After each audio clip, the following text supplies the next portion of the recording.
Ari and James, Monday through Friday, 8A to 11A Eastern Time. Your home for all things Big 12.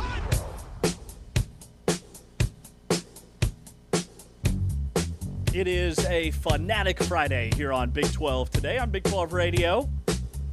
Brought to you, the full-time fan, by our friends at Modelo. He's Ari Timken. I'm James Westling. T-Chains, Taman on the board on the audio side. Exclusively on TuneIn, we've got Anthony Smith behind the camera for Big 12 Studios. Rachel Galligan will be our guest here in hour number one, the Big 12 women's basketball analyst / guru for the conference, because the Big 12 has announced the men's and women's athletes of the year, which we'll get to here in just a moment. But good morning. Nice to see you again. You have legs 2 days in a row. A Henley. Interesting choice. You look like you're vacationing in Cabo right now. Beach vibes. Question for you. So I had this thought because yesterday there was a episode of Celebrity Family Feud, which featured Barstool Sports versus the Cooper Flagg family, which kind of disappointed there wasn't like a Dave Portnoy family versus Cooper Flagg instead of like the Barstool Sports team versus Cooper Flagg's family. Everybody that you know is the Barstool personalities. It's Family Feud. It's supposed to be a family here. So it got me thinking, and by the way, Cooper Flagg's family won pretty convincingly. Like 543-0. Yeah, Barstool Sports somehow didn't register a point, which is shocking beyond belief. That's not great. It's not great. If there was one game show you could go on, what would it be?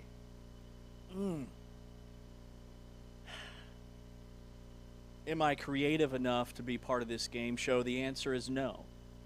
But I was a huge fan of Whose Line's It Anyway? Oh, yeah. Where it was just improv skit after improv skit. Is that show still on? No. Okay, so give me a game show that's still on.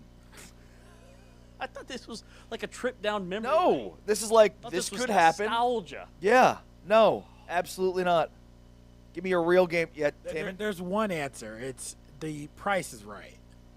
I'm going on The Price is Right. That game was a legend. It was a gem when you were sick back in the 90s. Oh, it's a great game.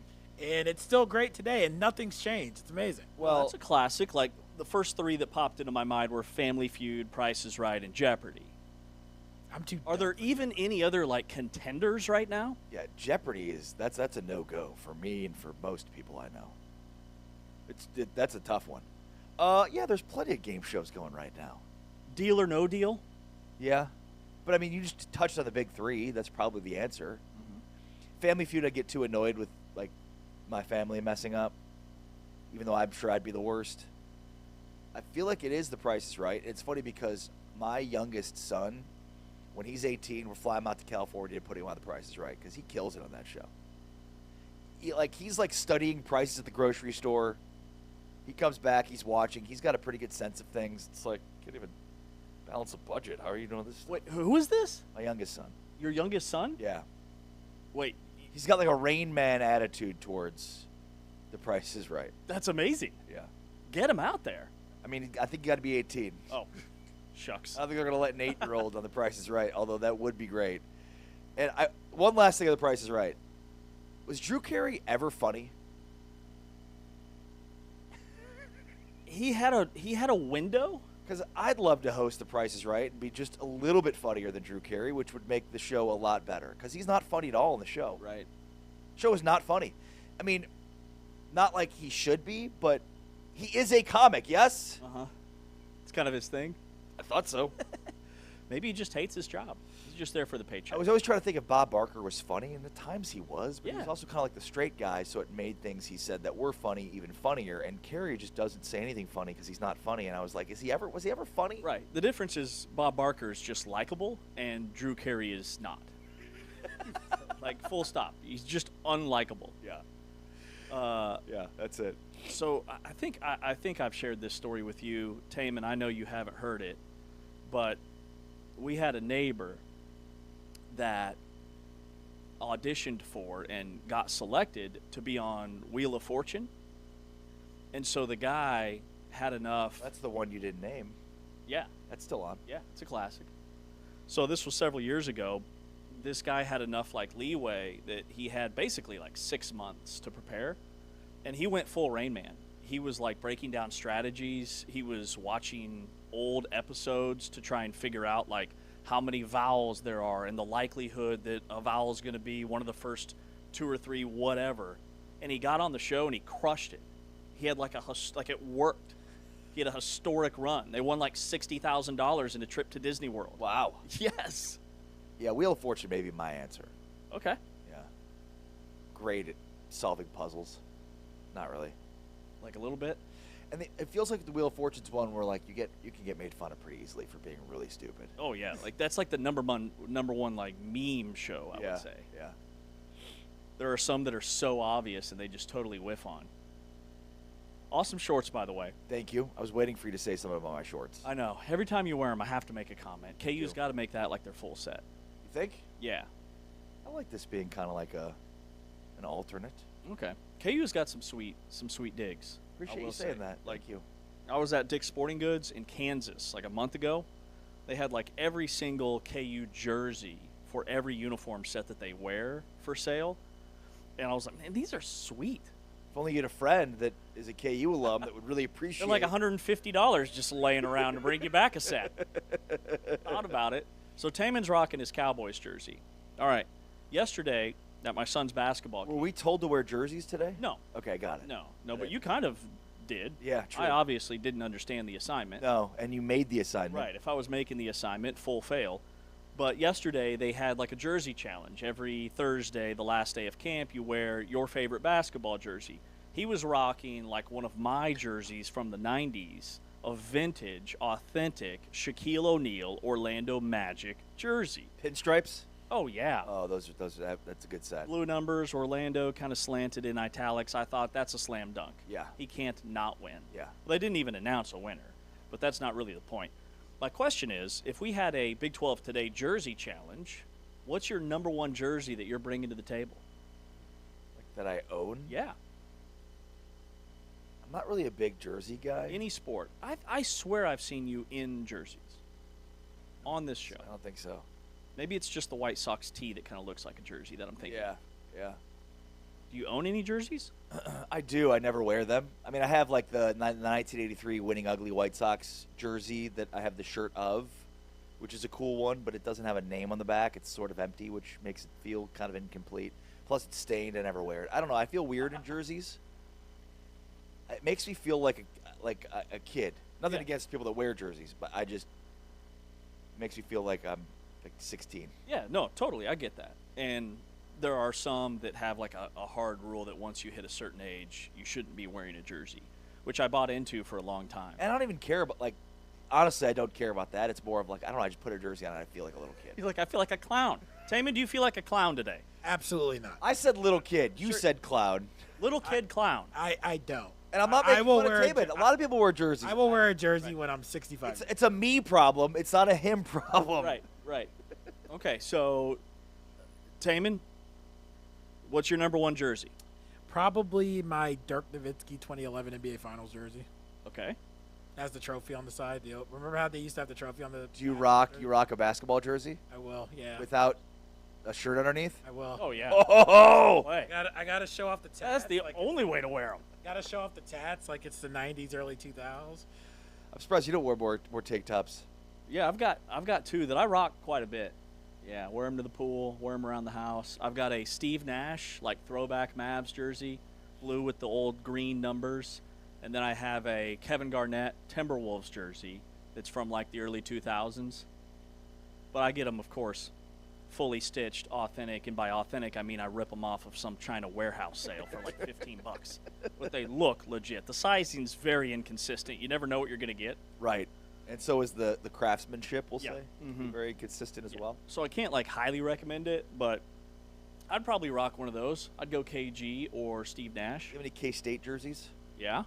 K-State basketball, I've got the lavender set. That's right. And I don't know why I keep saying set like I own the shorts. I don't have the shorts. Yeah, so you Just don't have have the the set. lavender jersey. Yeah, you don't have a set then. And then I've got an 03 L. Roberson Kansas State jersey that even has his name on the back. Very proud of that. How many do you over under 3 jerseys in your closet? Over. Oh, okay. So you have a lot of jerseys. Yeah. Yeah. I couldn't tell. I mean, a lot of them, like I have some Michael Jordan jerseys. That's pretty much it. Sweet. At this point, I'm saving them for my kids. Yeah. I've done the same. Yeah. I've got like a box that's at my mom's house. It's a bunch of old 90s jerseys, and that's where I got the Shaq jersey for the 10-year-old. All right, Big 12 today here on Big 12 Radio. A.J. DiBonsa and Olivia Miles named the Big 12 Athletes of the Year. First time that a BYU athlete has been named Big 12 Athlete of the Year. First time that TCU has won Big 12 Athlete of the Year. This is from the conference. Each and every school nominated two. The announcement made yesterday that it's DiBonsa and it's Miles as the Big 12 Athletes of the Year, and it's the first time in the history of the award that both Big 12 athletes are basketball players. Is it a little weird that Jaden Bradley was the Player of the Year in the Big 12, and yet somehow A.J. DiBonsa is the Big 12 Athlete of the Year? Is that a little weird? And wasn't he also like probably the number one candidate for National Player of the Year? DiBonsa? Yeah. Was he? I mean, from this conference. Yeah. Yeah. I think Boozer actually won it. Yep. But DiBonsa would definitely be like the front runner. 25.5 league. points per game. He shot 51% from the field, averaged 7 rebounds, 3 assists, was named Big 12 Freshman of the Year, obviously consensus first-team All-American. He had 894 total points, third most by a freshman in Division I history. And then he, in 2 Summer League games, as the number 1 overall pick, scored 27 points and 7 rebounds in 26 minutes. That was over Darren Peterson and the Jazz. And then in 23 in Game 2, 23 minutes, 25 points, 7 rebounds, and 2 assists. The Wizards shut him down for 2 Summer League games. Yeah, he's pretty good. It's just weird, right? Jaden Bradley was Player of the Year in the Big 12. Now, for Olivia Miles, she was a transfer. She was a newcomer. That's the other thing that stands out. Both of these players are newcomers. They were first-year players in this league. They're not just like Player of the Year, they're Athlete of the Year. And then also, if you think about just how much of a Big 12 like basketball factory this is, so 3 of the top 4 draft picks in the NBA and WNBA draft combined, 1 and 2 in the NBA draft, and then Olivia Miles goes number 2 in the WNBA. So of the first 4 picks, both combined, 1 and 2, the league has 3 of the 4. Yeah, That's cool. remarkable. Yeah, pretty cool. And really excited to have our guest, our friend Rachel Galligan, join the show because she actually works for the Minnesota Lynx, the team that Olivia Miles is playing for right now, and having a great season, off to a fantastic start. So should be fun. And look, just as we recap, again, the 2025-2026 sports calendar year, it's important to note, Preston Stout at Oklahoma State golf. Certainly want to mention his name in this conversation. 2026 NCAA Individual Championship. The 10th Oklahoma State Cowboy to win the national title, and the first since Matthew Wolf in 2019. Jacob Rodriguez on for Texas Tech football could have been certainly part of this conversation. Jax Forrest from Oklahoma State Wrestling. And this is the kid that left high school early to go and basically be a national champion at Oklahoma State in a dominant fashion. He will at one point in his career win Big 12 Athlete of the Year. I have no doubt about it. And then on the women's side, Nigeri Kennedy, Avery Neff from Utah, and then Jane Hendegren from BYU track and cross country who set records this year. So a lot of great athletes, a lot of great seasons. Certainly Olivia Miles and A.J. DiBonsa are extremely deserving of this recognition, and there are many other great athletes that performed throughout the course of the year that would have been up for this as well. What does it say, your note about Jaden Bradley, who is Big 12 Player of the Year? Does that say more about the type of character and player that Bradley is, or DiBonsa, that DiBonsa won this award? I think when we talked about this when it happened, that Bradley probably won it from a team perspective because BYU was not as good as Arizona in winning the Big 12 championship, but I think in many ways this shows that he probably should have won Big 12 Player of the Year because once the Richie Saunders injury happened, that tanked the season for BYU in many ways, and DiBonsa was everything for them. Right. So Olivia Miles and A.J. DiBonsa, Big 12 Athletes of the Year. This is Big 12 today on Big 12 Radio. The last thing before we take a break, and we are talking quarterbacks coming up after a timeout, but how deep into the season will we have to be for the words Brendan Sorsby to not be living, dare I say it, rent-free in the minds of college football fans? Oh, they're paying rent. Very much so. So the latest from Sportico is that on the same day that the NCAA reportedly opened an investigation into Cincinnati over quarterback Brendan Sorsby, Texas Tech's Cody Campbell, who's right in the thick of all of this, apparently he sent like a warning text to Brett Yormark, the Big 12 commissioner, that he had receipts that were capable of implicating Cincinnati in the scandal. This just will not go away, but what do you make of the latest? Yeah, this is some really good reporting by Sportico because they were able to get, through Freedom of Information Act requests, texts sent from Cody Campbell to Brett Yormark. And that is just incredible art of reporting on Sportico's side to be able to figure out that they could do that and then therefore get some pretty substantive texts. But Campbell threatened leaking evidence of Cincinnati's knowledge of Sorsby to justify his tampering with Sorsby. That's basically it here. After Scott Satterfield and Cincinnati made claims that Texas Tech was tampering with Sorsby, Campbell basically sent a text to Yormark saying, hey, we've got receipts on Cincinnati's knowledge of it. So basically like, yeah, tampering's not that big of a deal when you guys knew that this was happening. So I guess two wrongs do make a right in Cody Campbell's mind. I mean, think about this.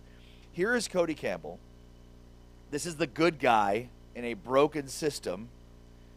Meanwhile, we're talking about a $5 million plus portal offer, a six-figure political donation, followed 24 hours later by an attorney general letter shielding Tech, and now back channel threats to the commissioner. Sounds like a great guy that the Big 12 should absolutely be in business with. Let me ask you this. Can or should the Big 12 sort of divorce itself from Campbell? Ooh. I mean, the short answer is yes. But thinking like big picture, how do you do that? And how much time and resources and energy is the Big 12 willing to put into trying to make that happen, right? And with Cody Campbell and the receipts and the actual text, which we have word for word, like there's also a little bit of a subplot with Cody Campbell and the Texas Attorney General, Ken Paxton, right? Like, were there text messages between the two of them? Because Paxton sends the Big 12 that warning letter, and then that was sent one day after Cody Campbell donated $274,300 to Paxton's Senate campaign, which that's been all over the news. But the whole, like, hey, we've got receipts and we've got text messages, like, I would say be careful what you wish for in terms of all that being out there. Yeah, and I wonder if Cody Campbell knew that this information could be gathered from him. You know, I mean, the reason that this was able to be requested through Freedom of Information Act was because Cody Campbell is the head of the board, the chairman of the Board of Regents. And so therefore, because he represents a public university, when he's engaging with the commissioner of the Big 12 about Texas Tech, what's happening with Texas Tech, he is now speaking on behalf of Texas Tech in a public way, and so that's why that information was able to be gathered by Sportico. I wonder if Cody Campbell even knew that. I would assume he did. That would be my assumption. Yeah, I mean, I think, and I take, so Campbell says, hey, I've got receipts. He texts Yormark. I'm about to go to Greece, though, so let's talk when I get back. He gets back, and Yormark ghosts him. That's probably the move. If you're Yormark, I don't know that you need to be dealing with Cody Campbell in the way that previously you might have been, given that you thought he was a huge asset to the conference. And that's where I'm talking about the divorcing yourself from Cody Campbell, right? Yeah. You've got to treat him like you treat 15 other chairmans for the Board of Regents of the schools that you represent. There's no reason to engage. Like, the commissioner sent his message with a 47-page document outlining why the Big 12 would come after Texas Tech if they continued to pursue him being on the field. That was the message. He didn't need to respond via text, so I love it. I'm here for it. Yeah. All right, Rachel Galligan, our Big 12 women's basketball analyst, is with us in about 20 minutes. But coming up next, let's talk quarterbacks, because our buddy Parker Fleming does a phenomenal job of breaking down stats and analytics and graphs. There's so much to go over. This stems from the list that we went over yesterday from The Athletic of the 136 FBS quarterbacks ranked in tiers 1 through 136. What does it all mean? We'll dive in. This is Big 12 Today on Big 12 Radio. We are powered by Modelo here on TuneIn.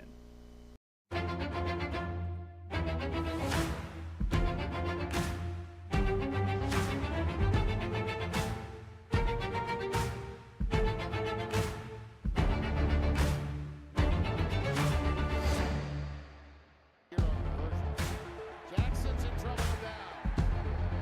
David Bailey, he is a sack machine.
Big 12 today here on Big 12 Radio.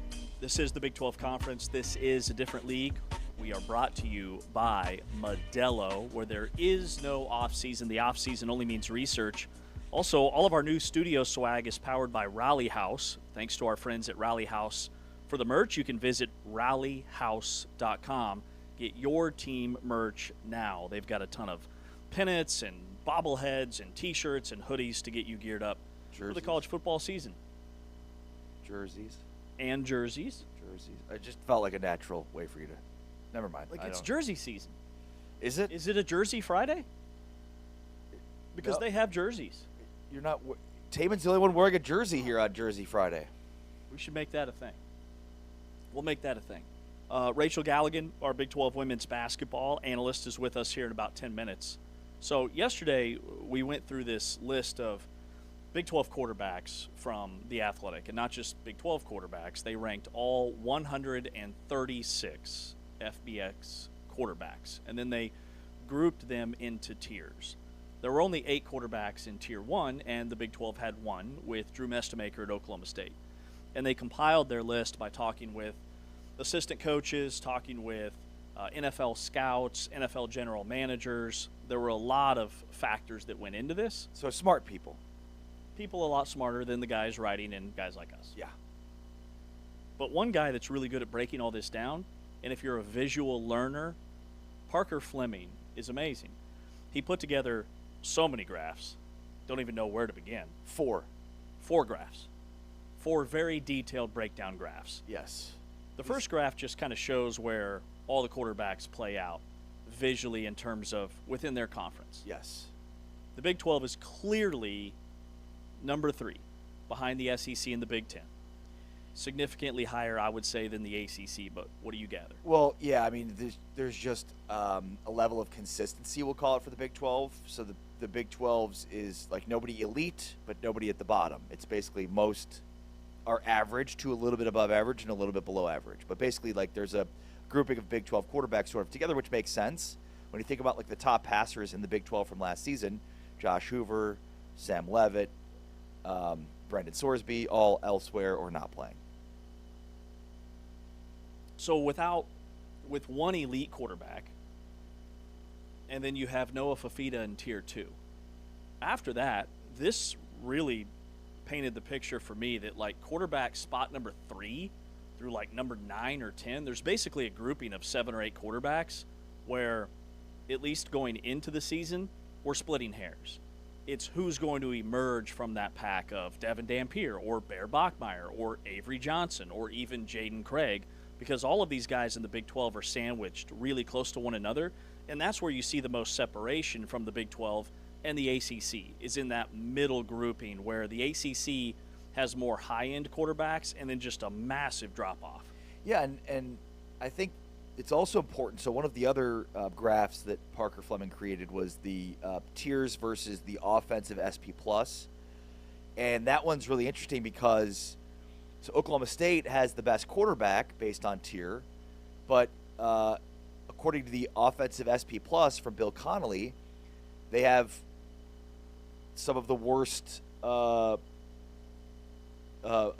complementary players, right? So, like, the offense overall is not rated very high. It's like sub 30 something compared to some of the other schools in the Big 12, where like a Kansas has a much higher ranked offense with a lower quarterback. So basically the draw here in comparing those two for the Big 12 is some of the teams in the Big 12 with the best quarterbacks have some of the worst weapons, and some of the worst quarterbacks have the best weapons based on offensive SP+, which is rating that.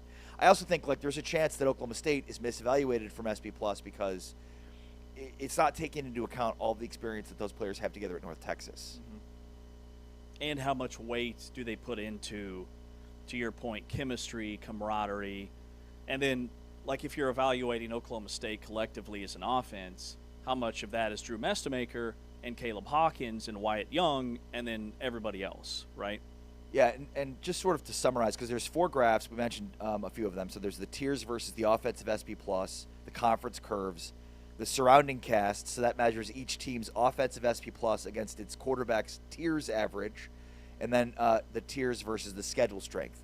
The main conclusion to summarize here would be that the Big 12 has the deepest viable quarterback middle class in college football, no elite certainty at the top, and then a barbell where quarterback talent and roster talent run in opposite directions. The three takeaways, though, would be, well, the equilibrium teams are the contenders. BYU, Utah, and Houston are the only programs where quarterback grades, cast quality, and SP Plus all agree. And Texas Tech joins them the moment Hammond's knee holds. So basically, like, the graphs and the quarterback rating hold the top 4 in the Big 12. So if this holds up, Drew Mestemaker is the best quarterback in this conference. Noah Fafita would be the second best quarterback in this conference. Those two guys are way out in front of everybody else. Like, going into the season, everything we know about these teams, what does that say about where they could finish? And do you agree with that? That it's like Mestemaker and Fafita and everybody else? No, I don't. I certainly agree that you should have those two at the top to start the season, but I don't think it will end the season that way. I think there's going to be guys that emerge. You know, one of the things that these numbers showed me is I think we're a little bit too low on Baylor. I think we're a little bit too high on Arizona State. Arizona State, this was kind of telling. So they're basically on every chart dead center. Average cast, average offense, tougher schedule, worst possible profile for a coin flip quarterback who Cutter Boley's issue last year was interceptions. If he is the starting quarterback with what is amounting to an average cast with an average offense and a tougher schedule, I think that's a tough draw. And then Baylor, elite traits for Lagway, we know, with major positive cast in terms of offensive SP+, plus Jake Spavital calling plays, feels like this is more than Colorado and West Virginia, a potential dark horse sleeper here. I'm starting to feel the same way about Baylor. Now, Arizona State, their schedule is absolutely brutal.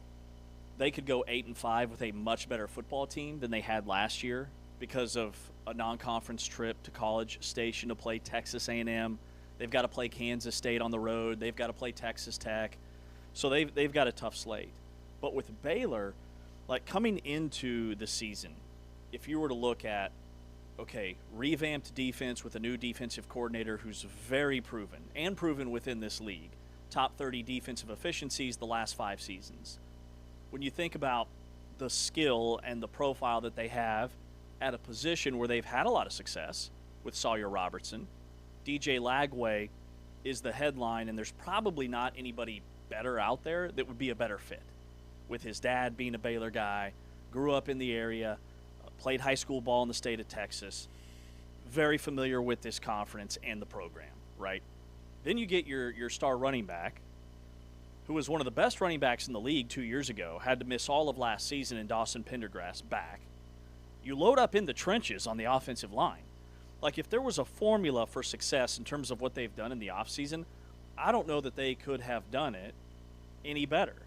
And maybe the hype last year was a little bit premature, and we should have looked at, okay, they started 2-4 2 seasons ago, right? And they had a bunch of injuries last year. So, like, I'm with you on starting to identify Baylor as a team that we had way too low in our consensus. They're going to surprise some people. And I think, sometimes you can be, myself included, extremely overwhelmed by all this stuff in terms of, like, okay, so we've got the athletics quarterback tiers, and now we're basically, like, comparing and contrasting them with SP+, strength of schedule, supporting cast, right? Like, it's a lot.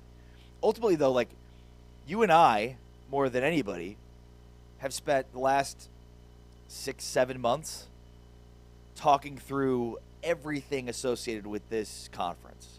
The top 5 newcomers, the top 5 players at every position, each team's road to Arlington. We did our consensus, right? Like, we have looked at these teams backwards and forwards. We've identified talent. We've identified some soft spots. But ultimately, like, this is just a different, fresher look at some of the same stuff we've already been talking about and looking at all offseason. And I think it gives us a perspective that you don't have when you're sort of identifying these teams in isolation. Yeah. Which is, let's add some more context here. Let's add how these players compare from a preseason standpoint to the rest of the country. Mm-hmm. And in comparing the rest of the country, the supporting cast by tier looks really good for the Big 12. Like, there are programs in Tier 1, Drew Mestemaker is a top 8 quarterback, but the supporting cast chart or graph, whatever you want to call it, has Oklahoma State at the tail end of that top tier, which makes sense because Arch Manning is surrounded by 5 stars at Texas, and the same thing for C.J. Carr and Julian Sayin at Notre Dame and Ohio State. But then you go down to the other tiers, and like supporting cast-wise, all of the Big 12 quarterbacks are at the front end of their respective tier. Tier 2, Cow's at the bottom. Tier 3, Minnesota and Maryland. Really good quarterbacks, really bad players around them. Tier 4, Wisconsin and Western Michigan. Really good quarterbacks, really bad players around them. Texas Tech's by far the front runner in their grouping. BYU, Utah, Kansas State.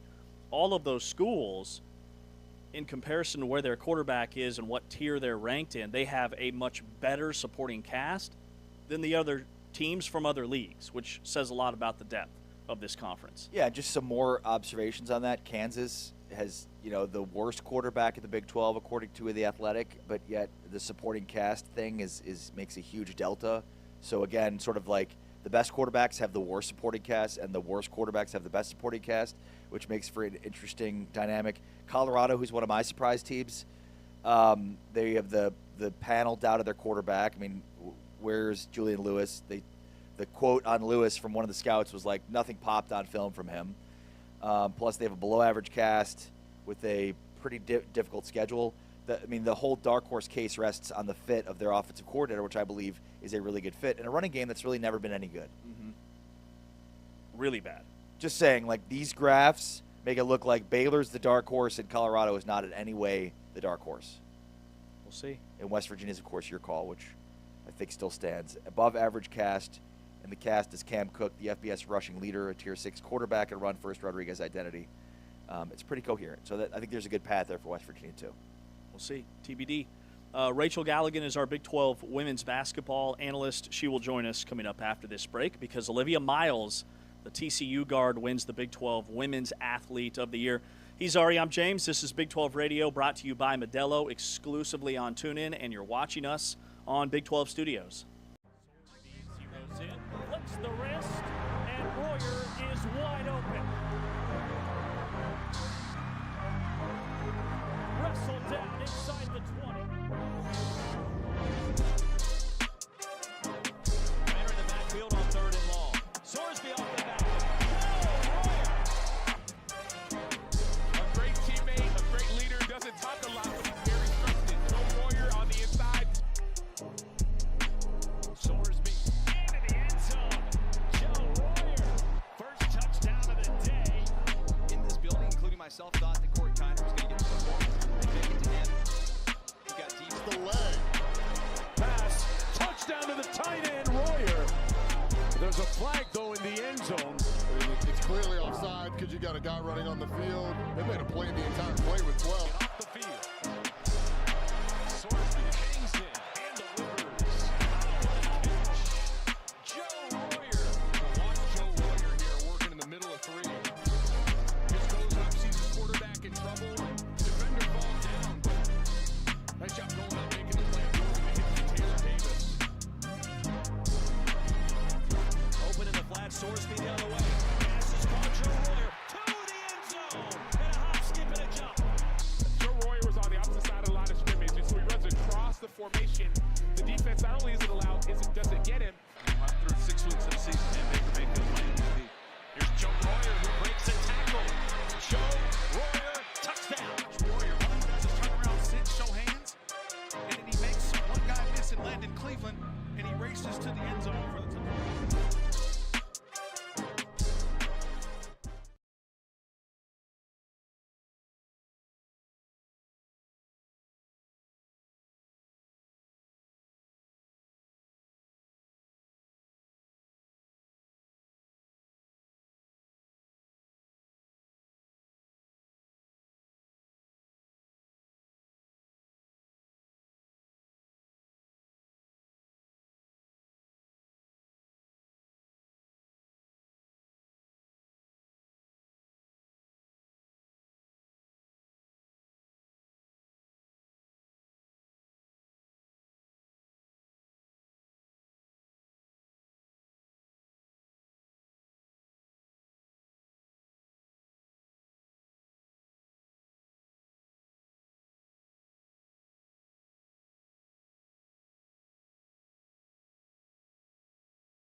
This is Big 12 Today on Big 12 Radio, heard exclusively on TuneIn, watched on Big 12 Studios.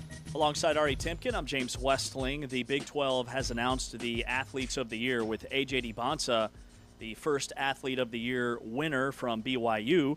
Meanwhile, TCU women's basketball player Olivia Miles is the first female horned frog to capture the honor and just the second TCU winner all time in the Big 12. And to break it all down, Rachel Galligan, our Big 12 women's basketball analyst, joins us. Good morning, Rachel. Good morning, everybody. It's so good to be back with you guys. It's been a minute.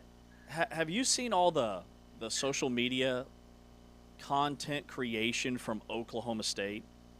They are crushing it. I'm so glad you brought that up because they came out with the Cruising the World USA. And I was looking at it. I'm a big nostalgia nerd, and I just texted their staff and JC right away. And I was like, whoever is making this content, like, unbelievable. You know, you see all this stuff all the time on social media. I'm so glad you brought that up because I've been so blown away with it. They did like the Friends intro reenactment. They did the Netflix documentary sit down. It's been incredible. Do you remember the Cruisin' USA video game? Yes. Yes. Yeah, classic. Go back and look at it, and like they're basically putting out like where they're going to be recruiting this week, and oh my god, it was so well done. Thought it was fantastic. They're like cruising. Yes, it was so good.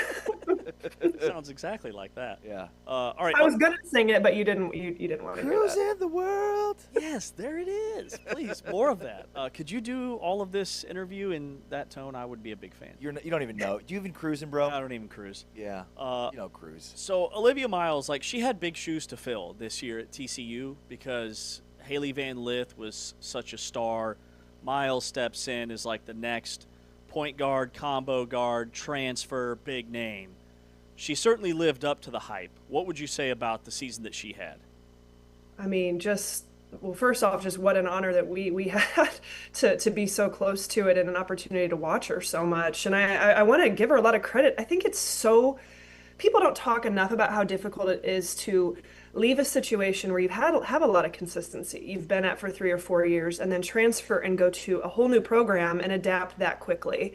A whole new system, a whole new way of life, a whole state, a whole new just terminology and what the coaching staff even operates with. And so that was the thing that always really stood out to me the most was Olivia Miles' ability to adapt so quickly into a brand new environment. And you're seeing it right now, even with the Minnesota Lynx, not to get too far ahead of myself, but I just felt like, her going down to Fort Worth and playing in Mark Campbell's system and adapting and really just taking the ownership of that team and that team embracing one another the way they did so quickly, it was really, really impressive to me. Again, I just don't think we talk about it enough in this day and age in the transfer portal, how hard it is to adapt and to evolve. I mean, in some ways, there's a huge risk with it, right? And so really, really just, I mean, obviously impressed is an understatement. I mean, to lead TCU back to the Elite Eight. I mean, Big 12 Women's Basketball Player of the Year, Newcomer of the Year, unanimous All Big 12 First Team honors, her third All-American recognition.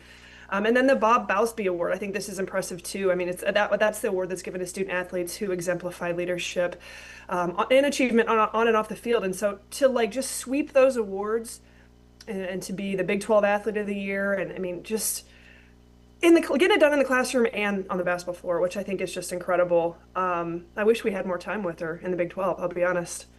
Yeah, but I mean, it works for you because in addition to all the work that you do, you're also with the Minnesota Lynx as a international scout. Yeah. So you didn't really have to go far to find Olivia Miles. No, actually, yeah, I'm glad you brought it up. Obviously, still tracking her very closely. And I mean, anybody who's followed the WNBA this year, I mean, I don't think that there was really anybody outside of probably Olivia Miles and maybe Mark Campbell who thought that she would be doing exactly what she's doing at the rate she's doing it. I mean, we all knew she was really good, and we all knew that she could, was a generational passer and elite vision, but her ability to go in and adapt to the league this quickly has absolutely blown me away. I don't know that I personally have seen anything like it in my years of covering and watching and following women's basketball, but yeah, I'm pretty fortunate. I'm pretty lucky that I get to follow her and be around her even longer. Yeah, 19 points, 4.7 rebounds, 6 assists, 1.3 steals per game. This is through basically half the season at this point, 26 games in 31 minutes. So, yeah, it does look like there's any acclimation period necessary for Olivia Miles here. Like, these look like her numbers from TCU last year. The scoring's a little bit down, but not by much. Well, and you kind of wonder, I mean, at what point was she kind of like, I'm so ready to make this jump? Right. You know, being in college for as long as she was in college. Obviously, I think you give a lot of credit to Mark Campbell and TCU. Who's done a fantastic job of really, I would say, fine-tuning veteran players in his system the last couple of years, and really just kind of tweaking a few things, and maybe, if nothing else, instilling a ton of confidence. And that's what has always stood out to me the most with Olivia Miles, is the self-belief and the incredible amount of confidence she has in herself. And obviously, that's internal, that's an individual thing, but that's also a credit to your coaches. I mean, that was obviously instilled in her from the TCU coaching staff, and now is being instilled in her from, you know, Cheryl Reeve and the Minnesota Lynx, but also her teammates. You know, a lot of veteran teammates around her in Minnesota who are really giving her that confidence, or helping fuel that confidence to see what we're doing, or what she's doing right now. I mean, later on, what is it, tonight or tomorrow, the All-Star game, going to be one of the only rookie starter. I mean, even then, I mean, the accomplishments just keep piling up. And again, I think a lot of this has to do with who you are surrounding yourself with as well. And I would be remiss to not mention just the job that Mark Campbell has done at TCU, just really fueling his players with that level of confidence. Rachel Galligan, nobody knows Big 12 women's basketball better than our guest here on Big 12 Today on Big 12 Radio. Olivia Miles is the Big 12 Athlete of the Year, starting in the All-Star game in the WNBA. So with your scouting expertise, what is the scouting report say about Olivia Miles? I mean, we watched it even when we were at what was the matchup against Baylor? You know, people oftentimes have challenged her to really shoot the basketball and see you know, what kind of rate she can be efficient from the 3-point line. And we saw, what was it, when she went off against Baylor and had I can't even remember right now without the top of my head, but Baylor just dared her to really shoot it, and she just absolutely destroyed them. We saw a similar scenario of that earlier this season against the Golden State Valkyries. Same thing. I mean, really, it was just picking your poison with her, because she plays with such great pace in the open floor. She dictates the pace, understands, you know, when to get out and run in transition, when to play in the half court. And but the thing that I love about her so much, and I think what stood out to me, we know her passing is phenomenal. I don't want to skip over that. Her first step and her ability to get downhill and attack the rim, I think it's gotten even better than when she was at TCU, you know. And you would think, I don't know that there's anybody that can really keep her in front of them. I mean, her ability to get downhill, and push the ball out and attack the rim and finish in the paint has really blown me away, especially at the rate she's done it right now. But you know, you basically have to pick your poison, because if she's not scoring, she's going to generate a high percentage shot. And I don't know. I mean, it's tough because you want to be physical, you want to try to, you know, make her shoot tough contested shots from the perimeter. But that's a lot easier said than done. No doubt about that. I want to go back to something you said about, you know, the risk she took in coming to TCU to really transition her game and, you know, and play a different style, and the difficulty of that. I mean, I think you hit the nail on the head there in terms of, you know, a lot of times when you're good or established or elite, it's really hard for you to kind of, I think, take a 50,000-foot view of how do you need to get better. And, I mean, if I'm evaluating players, that's one of the most important things that I'm looking for, is the want to continue to grow and get better and to evolve within your game. Because, you know, as soon as you stay, you know, complacent, that's when you drop off. Yeah, that's a great word. I think complacent. I think of the word comfortable. You know, as much as, you know, you can have your opinion on the transfer portal, there are some pros to it when it comes to this level of a type of player. You know, again, being able to move and adapt and integrate into new systems, and not just sit somewhere for the same and sit in your bubble and be comfortable, you know, for X amount of time in your career. And I think that's the thing that has stood out to me the most. We saw it again, going from Notre Dame, going to TCU. That's a huge difference in terms of those styles of play and those leagues. We all know, I mean, I'm obviously going to sing it from the rooftops, but how difficult the Big 12 is, and how many different styles of play you're going to see night in and night out. And we saw it outside of the Big 12 and TCU's non-conference scheduling. We saw it in the NCAA tournament. You know, she was just to be that adaptable. I mean, that's what makes a pro, to be able to go to a completely different environment and thrive and integrate and be a leader. This isn't just, a wing or a role player. This is the point guard of a team, who's coming into a high level situation and really just taking ownership right away, and not just doing it, at a good clip, but at the most successful clip we've seen. And I think, I don't know. I really don't think she gets enough credit. I felt like I said it enough last year, but just on a national scale, the recognition, but people are paying attention now. There's no doubt about that. So Rachel, who does TCU have coming in this year that, like, do they have another Haley Van Lith or Olivia Miles in terms of brand, name, recognition, pedigree?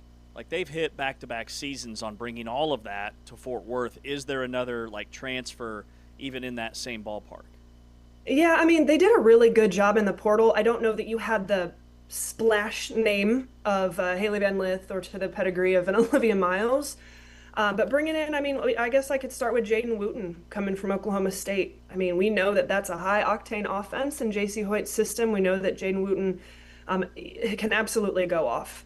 I think she's going to that's the next one, if you're going to consider a TCU Mark Campbell guard that maybe is following into this footsteps, that maybe we have an opportunity to see her there for multiple years. But Wooten is really good, really, really good. Brought in Laura Samfai, who is a kind of a 6'3" forward from Stanford. That's an international player that I've had an opportunity to watch for many, many years. I think is really good. She's from Hungary.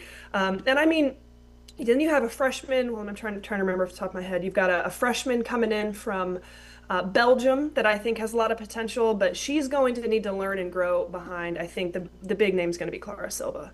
That's kind of who I think TCU's really hinched their wagon to. The 6'7" junior now stepping into her upperclassman years. I mean, there's a elite level. I could go down the whole list in terms of who TCU's brought in. Trust me, they are going to reload, and they've got a ton of talent that they dominated in the portal. I think it was one of the ranked top portal classes. But yeah, maybe not necessarily the name from a, nationwide just understanding of a common fan, but a lot of talent. They're going to be really good this year. All right, she's come up a lot in this interview, so I need to ask, what happened with Haley Van Lith? I think this is a great question because, and I was having this conversation earlier with someone, like, so much of your career is luck, right? I mean, Yes. Where are you ending up? Who is selecting you? Who's picking you up off, a waiver? And you see a lot of players that are kind of going through what Haley Van Lith is going through right now. Started her career in Chicago, bounced around, got cut. Now, in Connecticut, was on a developmental contract. This is not an unusual path for a league that's still, at this point, only 15 teams. I think this is, and we know Haley, we've talked to her, we've interviewed her, we've followed her, she's relentless in her mentality. But I think it's a perfect example of, like, a perfect situation. The Minnesota Lynx is a perfect situation for Olivia Miles to thrive and grow and do what she's doing right now with her coaches, with the veteran guards, and everybody who's around her really feeding her up and building her up, the way that they play, their system. That's a perfect situation for Olivia Miles. Would it look the same if she went to, not to throw shade, I don't know, the Chicago Sky? I don't know. But when I look at that, that's kind of what I see. I mean, Haley Van Lith is going through some challenges, as a lot of players do when it comes to adapting and growing into the WNBA. And so, I mean, I think it's going to take time. And also, when we have more expansion coming down the pike, there's going to be more opportunity. I know she's working hard. And again, sometimes it takes players a few years to kind of find that consistent ground in this league. Yeah. What advice would you give her? I don't think she needs it. I think my advice would be, like, just stay persistent, stay relentless. You've been doubted so many times throughout the course of your career. This is no different. Every time she comes out on top, she knows that. Yeah, really good stuff. I was really hoping your answer wouldn't be that the Chicago Sky are just really poorly run. Sounds like that's what the answer is. Rachel, you're the best, Rachel. Rachel Galligan, thank you so much for your time, and we'll catch up soon. Awesome. Thank you guys for having me. All right. See Enjoy you. Chicago, Rach. Let's go. See ya. Bye. Rachel Galligan is our Big 12 women's basketball insider, analyst, also does work for ESPN. Olivia Miles wins the Big 12 Athlete of the Year, becomes just the second winner all time from TCU. Coming up next hour, we will be joined by Eric Sondheimer, the LA Times reporter, who covered Bear Bachmeier when he was in high school in the LA area. That should be fascinating stuff from him. But after this timeout, running back review. This is Big 12 Today on Big 12 Radio. He's REM James. Clear.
Trigg, the tight end in motion.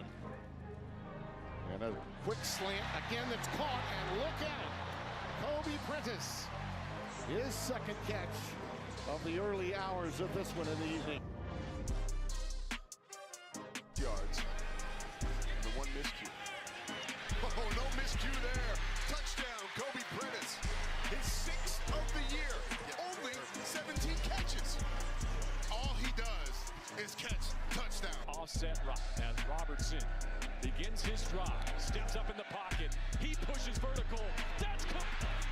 Already inside the 30 of Houston. Sawyer did a great job navigating that pocket, but watch Prentice on the back end. The route on the outside buys up one of the... We're aided. A bounce from Oklahoma State. Wide open, running free. Kobe Prentice, give the man 6. Just speed. We're talking about speed, speed, speed. Nothing to it. Just one right pass. Dylan Smith, the safety, who just squatting on it. It's something this offense lacks a week ago versus Arizona State in the end. Robertson gonna pass again this time. Into the end zone it goes. Completion to Kobe Prentice. Touchdown for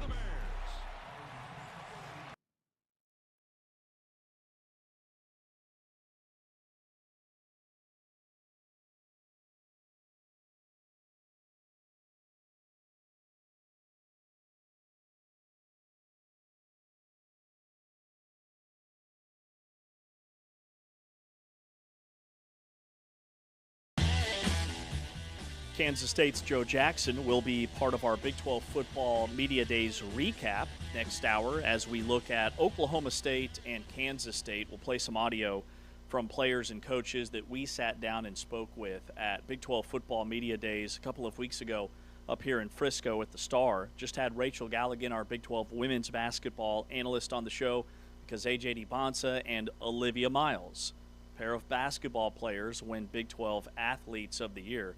This is our running back review. So our friends at Buffalo's Wire, courtesy of Yahoo Sports, put together the top 16 running back rooms. Running back rooms. So that's all running backs for each school, not necessarily the starter, who has more depth, who has the star power in the Big 12. The first thing I would say is we look over this, it's from worst to first. So seeing Colorado at number 1, which was certainly eye-opening off the top, with Richard Young and Micah Welch, that's actually last in the Big 12. Yeah, I was super confused when I looked at that list, too. Because I looked through it and I was like, oh, this is backwards. Well, I went back and looked at my top 5 running backs in the Big 12. I had LJ Martin 1, Cam Dickey 2, Cam Cook 3, Caleb Hawkins 4, Wayshawn Parker 5. I'm here to tell you that Buffalo's Wire has that exact same top 5. Now, they did rooms, I did running backs, but that's my top 5. BYU, Tech, West Virginia, Oklahoma State, Utah. You weren't that far off from the same top 5.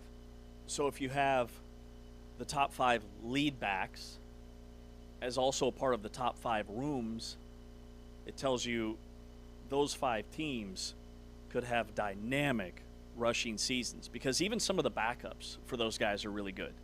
Like for Cameron Dickey in Lubbock, they've got Quentin Joyner back, who averaged 8 yards per carry at USC 2 years ago and then ripped up his knee before the season, had to sit out last year. We love Jacoby Williams, probably the fastest back on the roster. And even for BYU, like when LJ Martin missed a game last year because of the shoulder, Sione Moa was the guy that got the workload, and he's back for BYU. So this list to me magnified the backups and like the guys that could be the change of pace back or the third down back, whatever you want to call it, that also return in this league. But do you think, though, that this is more about the lead back than it is about the collection of backs, and maybe the exception to that is number 1, Texas Tech? Probably to a certain degree, yeah. Because if you think about, like, how many teams in the Big 12 are actually operating out of a running back by committee? Right. Maybe a little bit at Houston. Kansas State, maybe a little bit when Dylan Edwards was healthy. They ran him and Joe Jackson together. Kansas is probably the one school that, like, post-Devin Neal era, they seem to have a steady rotation of backs.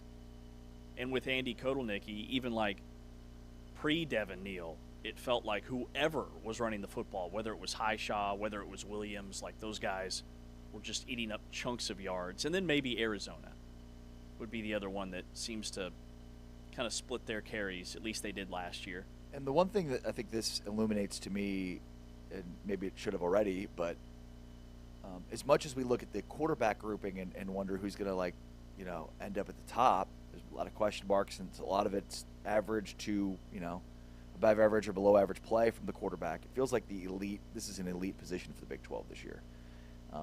I would wonder if we were looking at the top 15 running backs in college football, how many of the top 5 would be in that top 15 list. I think a good grouping of them would. Certainly Texas Tech's LJ Martin would be. I would imagine Cam Cook, who led the league and led college football in rushing last year. Caleb Hawkins, who had a fantastic year as a freshman last year.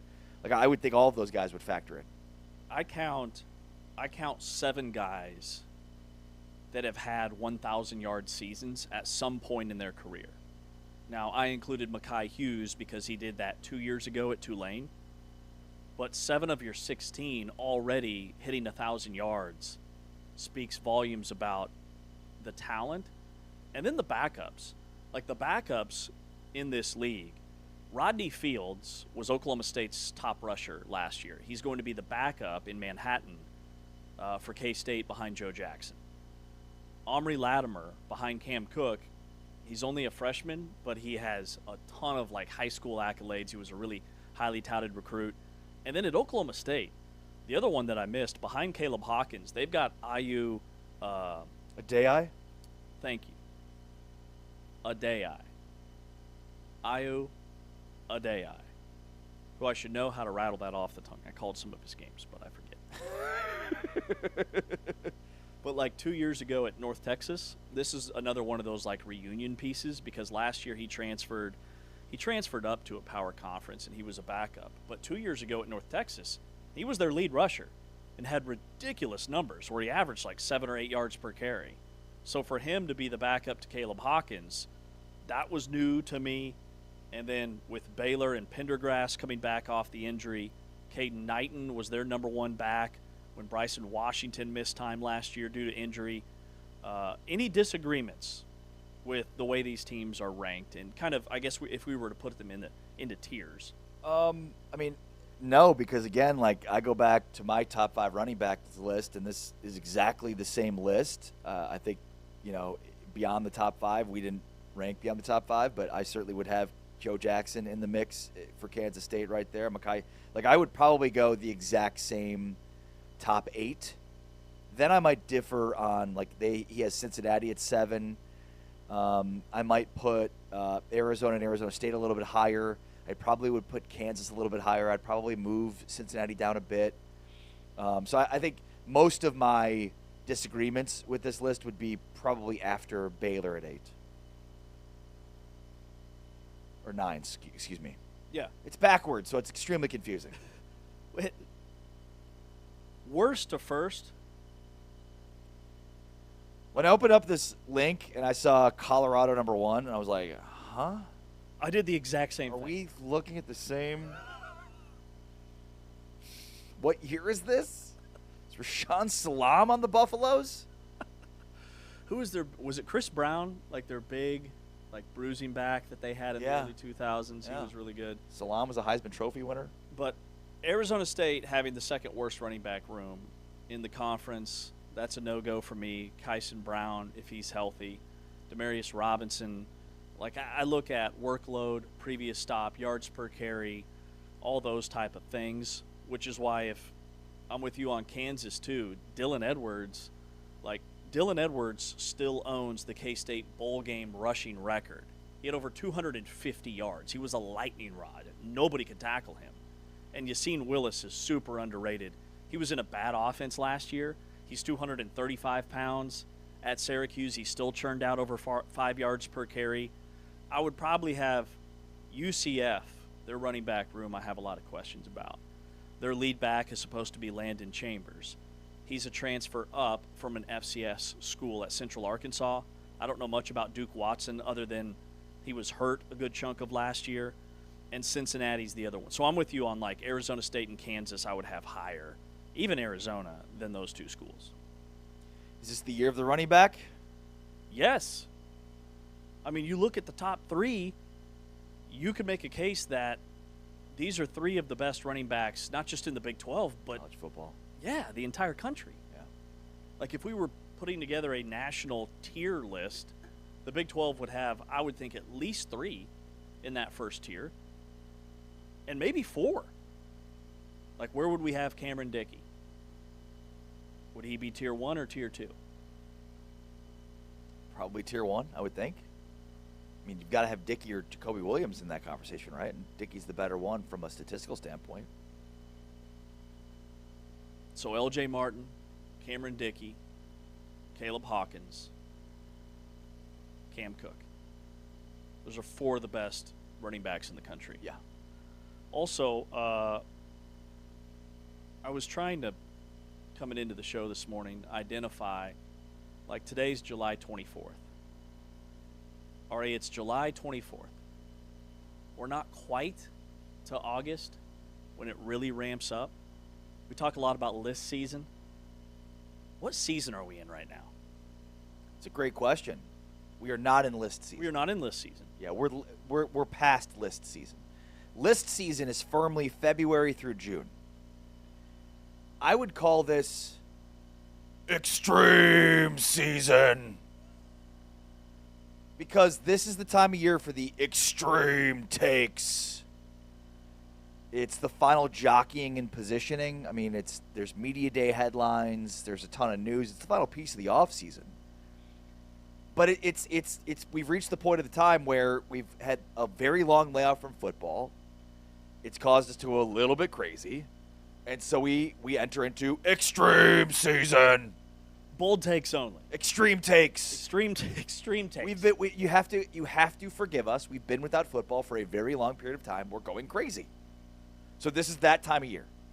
We're close. It's like you're super close, but not that close. You know? Like it feels like we're close, and it looks like we're close, and it smells like we're close, but we're still not that close. You know, like still I'm going to go home and only baseball's on TV. Nothing wrong with that, but at the end of the day, like we're close, but like there's still no football on TV.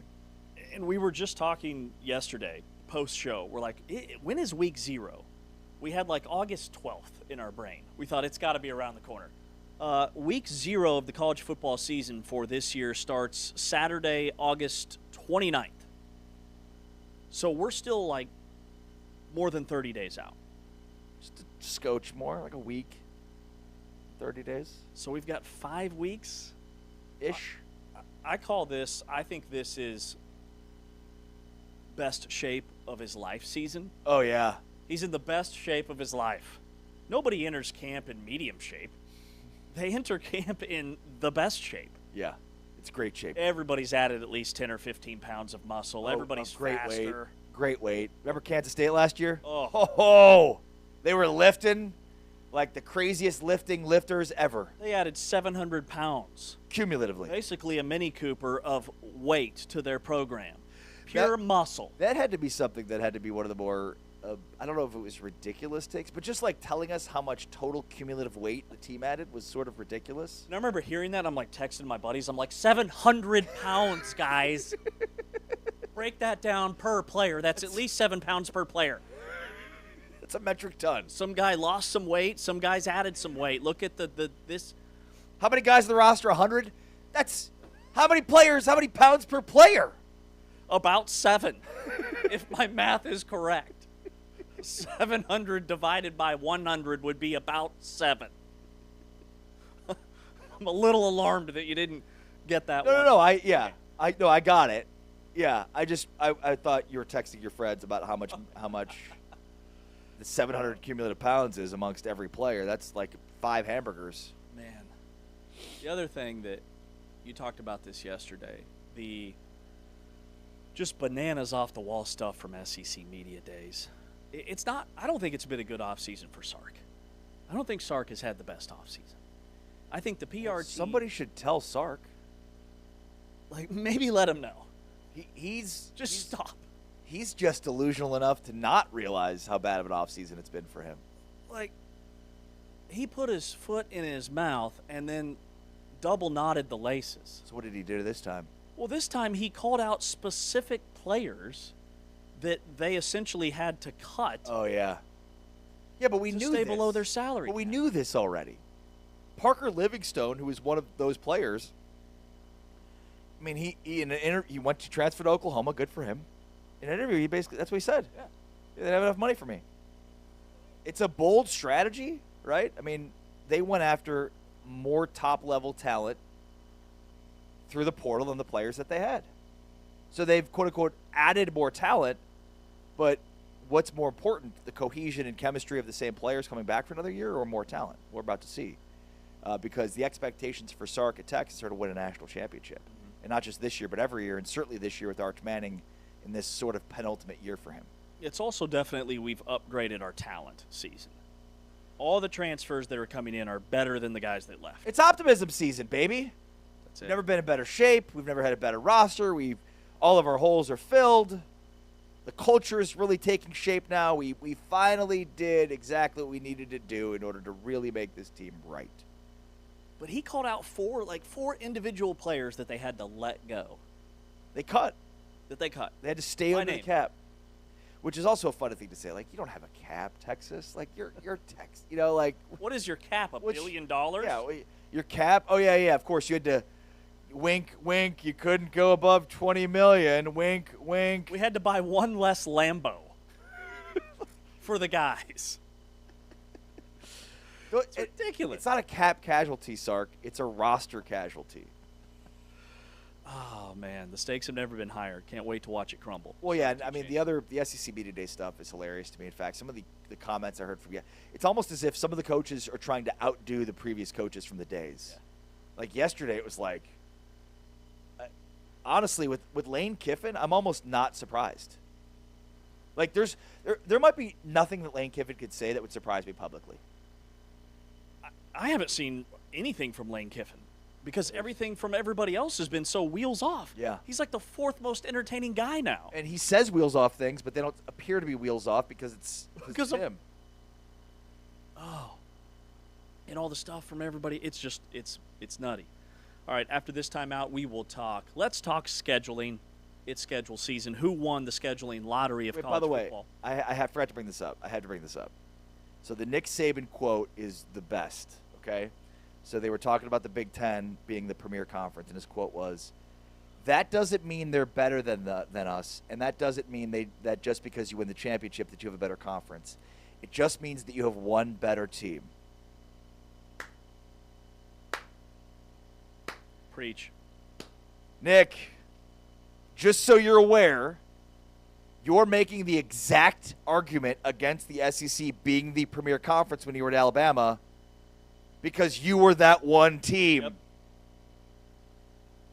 Just made the argument for us. And since you've left, Georgia's been that one team. And everybody else goes 1-9 in the college football playoff. It's so good you can't even make it up. All right, who won the scheduling lottery of college football for this season? We'll look at it from the Big 12 angle. He's Ari Timken. I'm James Westling. This is Big 12 Radio, brought to you by Modelo. On the 2025 calendar, Dean Connors with the handoff. Connors breaks free again. Dean Connors against his former squad with his second touchdown of the night.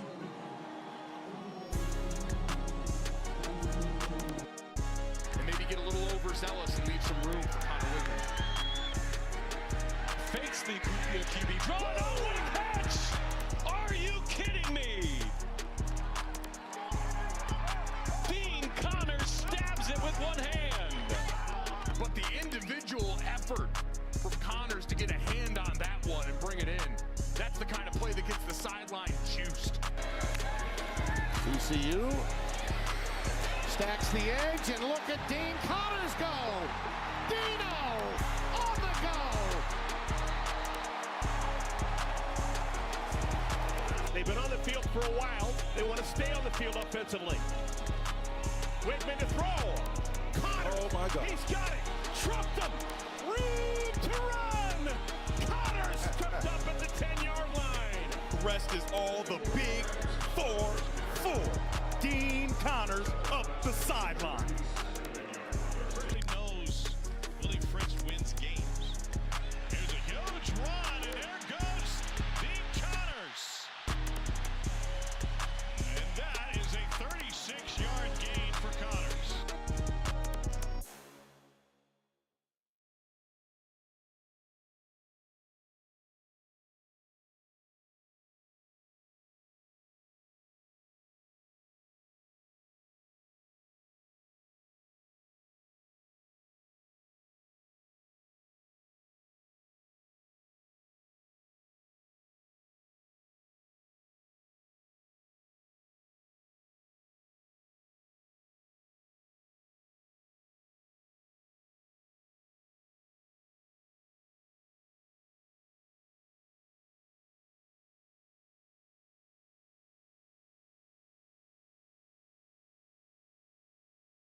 Eric Sondheimer, the LA Times reporter who covered Bear Bachmeier when he was in high school.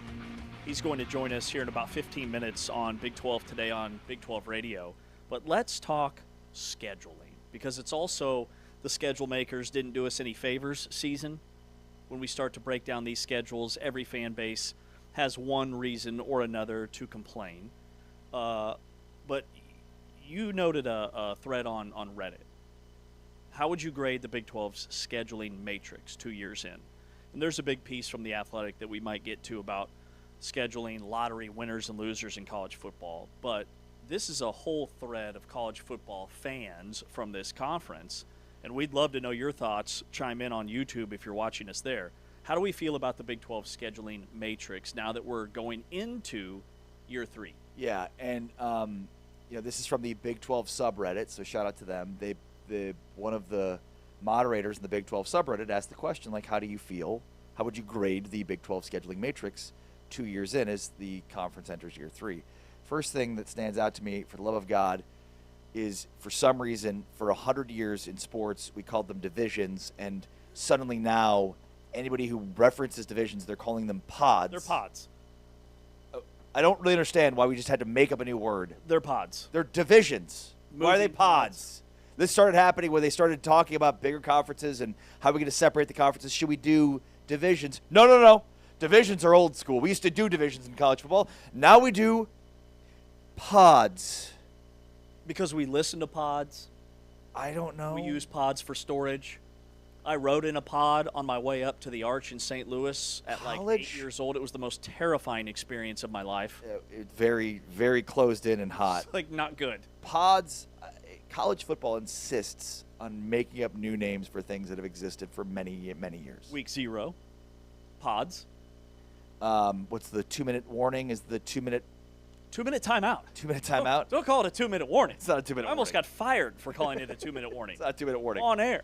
It's a 2-minute timeout, please. They're not divisions, they're pods.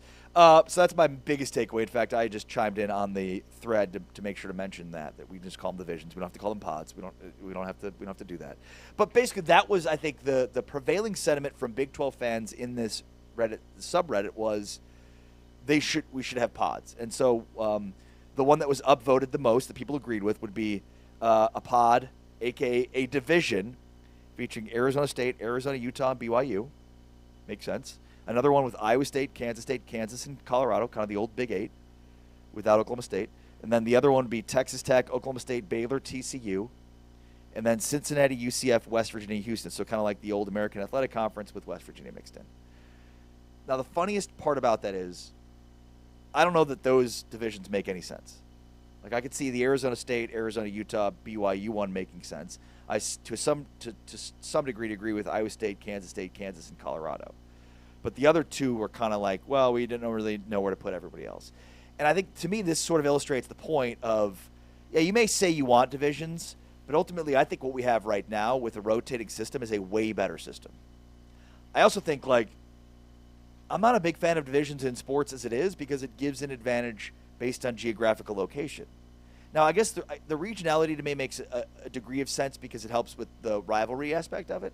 But beyond that, like, the only thing that I think fans overwhelmingly complain about, this is mostly K-State and Iowa State fans, is that Farmageddon is not every year. Yeah. And that's kind of the biggest gripe when it comes to the current process, is that there's only 4 protected rivalries. BYU and Utah, the Revivalry, which is Baylor, TCU, KU and K-State, and then Arizona and Arizona State. So that's it. So some of those other TCU against Texas Tech or Baylor against Texas Tech, Kansas State and Iowa State, I think Oklahoma State and Kansas State has potential, or even Oklahoma State against a TCU or a Texas Tech has potential. So in terms of rivalries, where does the future look for the Big 12? Scott Draper just walked in. Yeah, it's weird. We're talking scheduling matrix. Scott Draper walked in. Is that a coincidence, or is he going to pop on the show? Is this a coincidence? Well, this is The Rock, you know. Get in here. Like, let's do this. Yeah, see, we're not really exposed to people a lot very often here in the studio. So when we see a new person, it's like, whoa, people. Taman's orchestrating a symphony of signals over there, and I'm like, who's behind the curtain? Yeah, I it thought is the man that makes the schedule. I thought for a second I thought it was your wife. The way he was I didn't know looking what at was you. happening. He's looking at you like, over there. I don't know if you want to take this. Didn't you guys notice I used the Draper liner today? Oh, that's phenomenal. No, what was that? Did you know he was coming in? No, I won't confirm nor deny. All right. Okay. All right, Scott. It's football season. I'm over here looking at the replay system. We got our officials in town this week, and our officials clinic, so it's football season. So I'm just coming over, making sure you guys are comfortable here. Feels not bad in here today. Feels right? actually good. That's good. That's a good thing. We were talking yesterday. It feels like we're back home. Yeah. This feels. Yeah, we missed being here. It was obviously a little bit warm, but happy that. A little bit warm, yeah. It's an understatement. All right, Scott. Let's dive in. Wait, so yeah, Wait a minute, where are we? So we're talking about the scheduling matrix. Yeah. There's a Reddit thread that's Big 12 fans.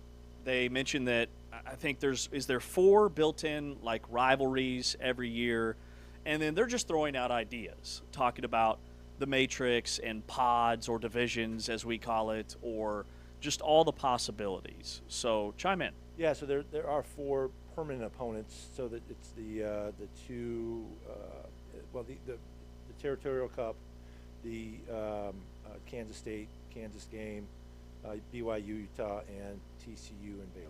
Yep, that's the 4 that we had. Yeah. Did the conference ever discuss divisions? I don't know why college sports insists on calling them pods. For 100 years, we've had divisions in sports. We can call them divisions. But in the Big 12 subreddit that is discussing the scheduling matrix, they brought up the need for divisions. Was that ever discussed? Yeah, so you have to go back to when this process was done. For us, was 2023. We had just expanded. There was a 4-team playoff at the time. And so every conference that had abandoned divisions at that point would get their best 2 teams into their championship game to go to for the 4-team playoff. That was the impetus of not having divisions. So we didn't really discuss it because we would have been the only one doing it. Do you think divisions makes more sense now, or does it make more sense in let's just say a future with a 24-team playoff? It does become a discussion point when you expand the field, yes, because I think there are, particularly if there's no championship game, right?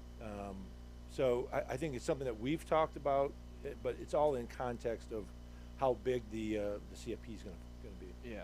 So the thing that I think makes it incredibly challenging from your position is... Yeah, I think that's also needed to be stated here. Yeah. It's just not easy. It's super easy to second guess this. Right. It's not easy to actually do it. But for fans that want all these rivalries to remain intact each and every year, to do that, it opens up the possibility, even more so, of not having the best teams in the conference playing each other. It's very difficult for both of those things to be true. Right. So how do you balance that?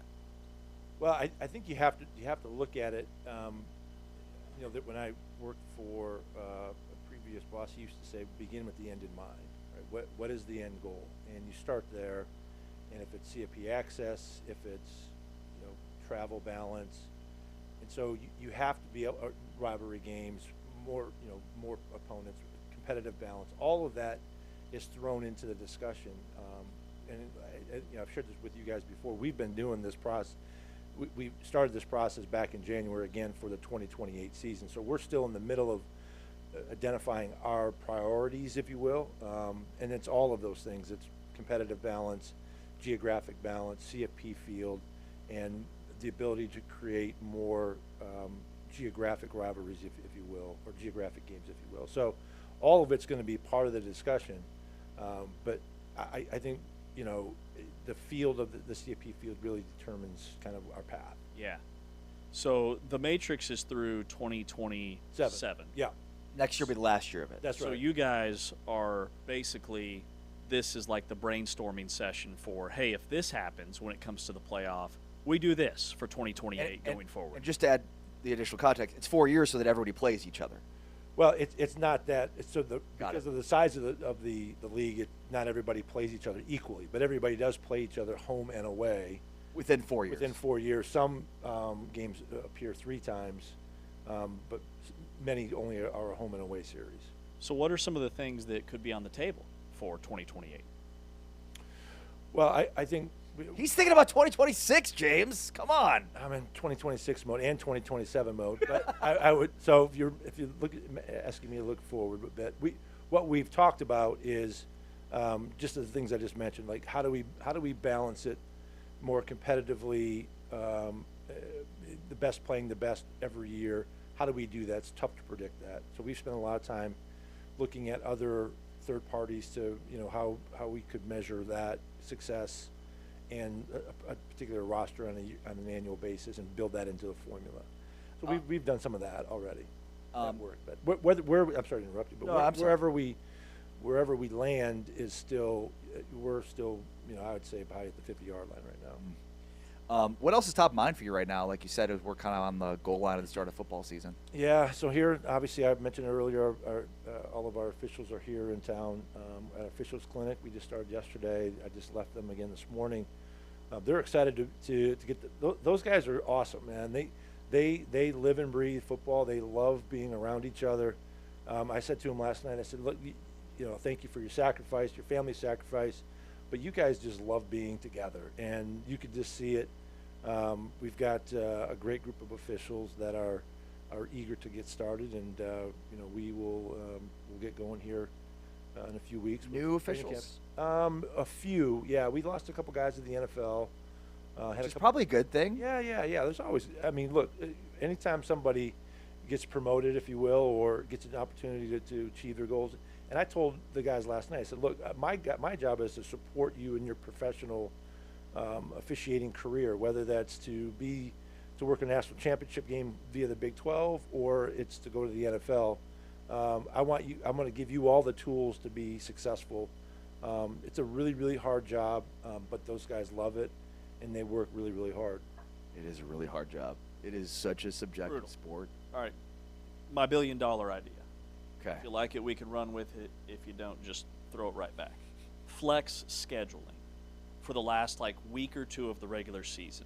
And I don't know the math behind it, if it's even possible, where teams don't know their opponent until the last 4 weeks who they're going to play that last Saturday. Not necessarily. We talked about this with Scott at Big 12 Media Days. Don't you remember? Yeah, well, I want to hear it again. Got it. Okay. I'm sorry. Is it possible? Well, it's a math problem, right? So that's the first part. Right? Football scheduling or any scheduling is a math problem. So you have to be able to balance the math. And when you have when you play 9 conference games, it's an odd number, so you've got a more difficult math problem. and then you've got to balance the ability for institutions to plan and predict their revenue for the season and build a budget that they know that's somewhat predictable. So all of that to say, it's possible, and there's a league this year that's going to try it and do it, and we'll be watching that closely and see where it goes. Awesome. Just want to identify some of the changes to some of the rules of college football this year. The targeting penalty has changed a little bit. Offensive pass interference has changed. What? Yeah, it went from a 15 to a 10. 10. Yeah. Which is that the right move? Yeah, I think it's because it's a pre-snap, not pre. It's more akin to. And that's the NFL. It's 10 yards, right? Defensive holding, yeah. So it's it was intended to be more consistent with defensive holding. Got it. Anything else? So and then the targeting penalty now. No carryover. Yeah. To the next game. Yeah. Which I mean, like. the thing that's gotten a lot of discussion is the changes to the punt play and the punt formation, and you have to have 2 adjacent linemen with ineligible numbers or they're declared ineligible. So that's gotten a lot of discussion amongst not only the special teams coordinators but some head coaches because of their ability to use that play that down as a ability to do more than just punt and come in, be in a punt formation and do something else out of it. So we spent a lot of time on that last night. There's still continued discussion about how we're going to officiate. What can you just explain that a little bit more? What's the new punt? Yeah, I'm going to step out of my lane a little bit, so I'm going to give you the wording of the playing rule, which is that the two adjacent linemen from the center, so the guard and the tackle on either side of the center, are now ineligible for a pass, and so that's then. So they would fake it by sneaking those guys out. That's right. So previously the way so if you see a spread formation, it was very difficult for the officials and the defense to know who was eligible and who wasn't, because they're lined up so close to each other from on the line of scrimmage. So the guys that are supposed to be off the line of scrimmage, because they're so spread from each other, it's difficult to know if they're on or they're off. And by number, so the numbering exception, by number, in a regular scrimmage down, we know those guys are not eligible by number.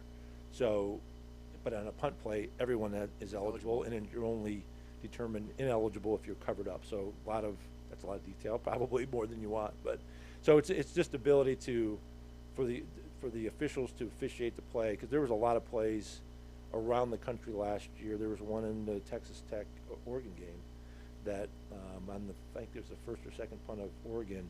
They came out in this funky formation, and I was standing on the sideline. I'm like, I don't know who's eligible and who's not. Sure enough, they faked it to a guy that I think the left guard or the right guard, and so it's just a difficult play. It's gotten a lot of controversy because of the wording of the rule, and the ability for teams to use that down as a way to kind of disguise certain things. Yeah. So fake punts will look more traditional. It sounds like. Yeah, I think we're going to find out. Right? I'm not sure exactly how. How they use it. Yeah. Well, Scott, this was a nice surprise. It's comfortable in here. I'm pleasantly surprised. Yes. Yeah, very much so. Absolutely. We're good. When we left we did not think we'd be coming back to such a nice building from a temperature standpoint. Well, I'm looking forward to, we had our first design meeting yesterday for our new replay center in the Williams Tower. It does have a nice, beautiful, air-conditioned space for you all. So we're excited. We're making progress there and looking forward to a great season. And thanks for all you guys do, and thanks for being here and enduring the summer. Thanks. Thank you. Thank you. Good to see you. Yeah, good to see you, bud. Scott Draper is the Chief Competition Officer for the Big 12. Coming up next, Eric Sondheimer, the LA Times reporter who covered Bear Bachmeier back when he was in high school. He will join us after this timeout. We are brought to you by Modelo here exclusively on TuneIn. Throws across his body, and it's intercepted. The senior, Lander Barton.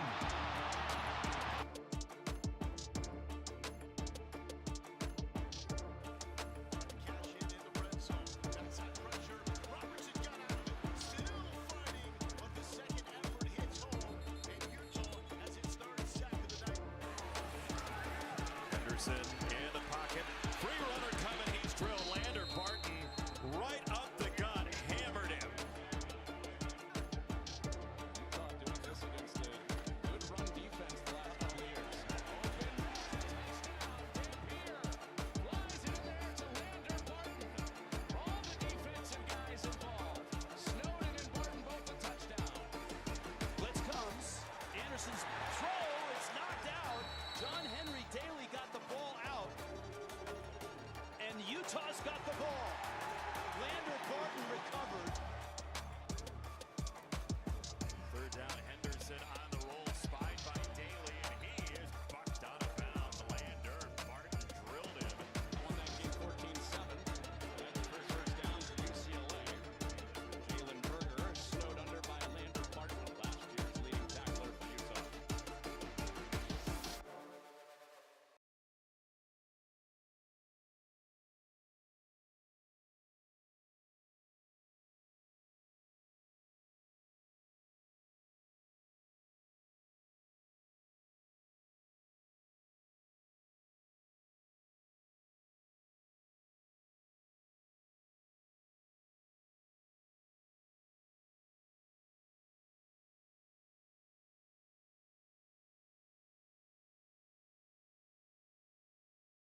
Back here on Big 12 today on Big 12 Radio. This is the Big 12. This is a different league. We are powered by Modelo. Watched on Big 12 Studios, heard on TuneIn. And our next guest is Eric Sondheimer, who's been covering high school sports for the LA Times since 1997 and in the Southern California area since 1976. And he really got to know the Bachmeier family when those guys were in high school, Tiger and Bear. Eric, welcome to the program. Thank you very much. So what was it like getting to know the Bachmeiers for many, many years, and just how, I mean, you've covered a ton of high-caliber athletes, but to see him on this stage, what's it like? Well, their names themselves caused attention. You know, people named Tiger and Bear.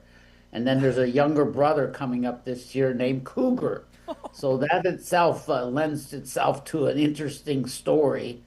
And their father used to play football, and their coach at Moretta Valley, George Wilson, says they literally live in a forest. And so that got my attention. And they literally live on a mountain in a rural area where there's coyotes, and I won't say they're tigers, coyotes and others, deer, maybe an occasional bear, I don't know. But they grew up there and they learned to play football there. They went up, they don't care what time of the night they're out to see the wilderness. They're always playing games. Obviously, there was a brother named Hank who was a really good quarterback. And so just covering them, and they're great kids. They're all A students, and they love sports, and they love to work out. And I mean, Tiger, his older brother, flies airplanes and speaks Chinese. So we'll have to ask Bear if he's learned any Chinese now that he's back together with Tiger. Yeah, you know, in our prep for Big 12 Media Days, you know, I found some of the articles that you wrote about Bear as he was in high school and was so intrigued. I mean, he's just such a unique human being. And, I mean, without even factoring in that he started his college career at Stanford, his coach gets fired, he leaves without ever playing it down for Stanford, goes to BYU as an 18-year-old true freshman without any spring ball, and immediately starts and helps lead BYU to a Big 12 championship. So everything that you wrote about in his life, which is a pretty remarkable young life and a lot to talk about and to write about, got even better when he got to college. It's pretty remarkable. Right. Yeah, it's a family that they love challenges, and they always come through for the most part. I mean, Bear wore number 47 in high school because his father says when you take off, you're like a fullback. So it was an appropriate number because he has got some speed, but more importantly, it's toughness. He can go over people if he needs to. He doesn't want to do it because obviously you want to save your body, but he's not afraid to do that. I know last year he did a lot of that on third downs and short yardage, but I look forward to this year when he gets to show his speed probably a bit more. But obviously, when you're a college quarterback, you got to protect yourself. There's some big men on the other side. Yeah. So running is not necessarily a smart thing, but in key moments, you certainly have to be prepared. But I was most impressed with his ability to improvise, and that made his high school team, Marietta Valley, so difficult to deal with. You never knew when he was going to take off or when he was going to decide to just throw the ball. And so that I could see that at the college level, that he's going to be able to keep improving on that. Eric, you know, obviously there are some extremely well-known nationally high school brands in the LA area, the greater LA area. Where is Marietta Valley in terms of just like, you know, a St. John's Bosco or some of the other ones? Like, is it a known high school program like those some of the other ones are? It's just a program that's in the last couple years has gained respect because they've been able to run the ball. They got big linemen. They haven't been able to pass the ball as well as they did when Bear was there, but they're able to compete competitively in the top 25 in the LA Times rankings. They're in the Inland Empire where Corona Centennial is kind of the king out there. They just don't lose a whole lot to other Inland Empire teams. but Marietta Valley's been like a Division II team. Division I is with 8 best teams, and we're talking about the top private schools along with Centennial. So they haven't been able to reach that level, but they're a solid program, and again, they developed big linemen, and the year that they had Bear, that was really made them difficult to beat. All right, so with the names Bear, Tiger, and now a younger brother, Cougar, I'm sure there's a story there from the family in terms of just that the name Pipeline, I guess we'll call it that. Yeah. I don't know. I asked the father, and he just says they like the wilderness names or something like that. But the first brother was named Tank, so I don't understand where the other brothers came from, among other things. But it's so interesting for that. But it fits them perfectly from where they came to live and everything.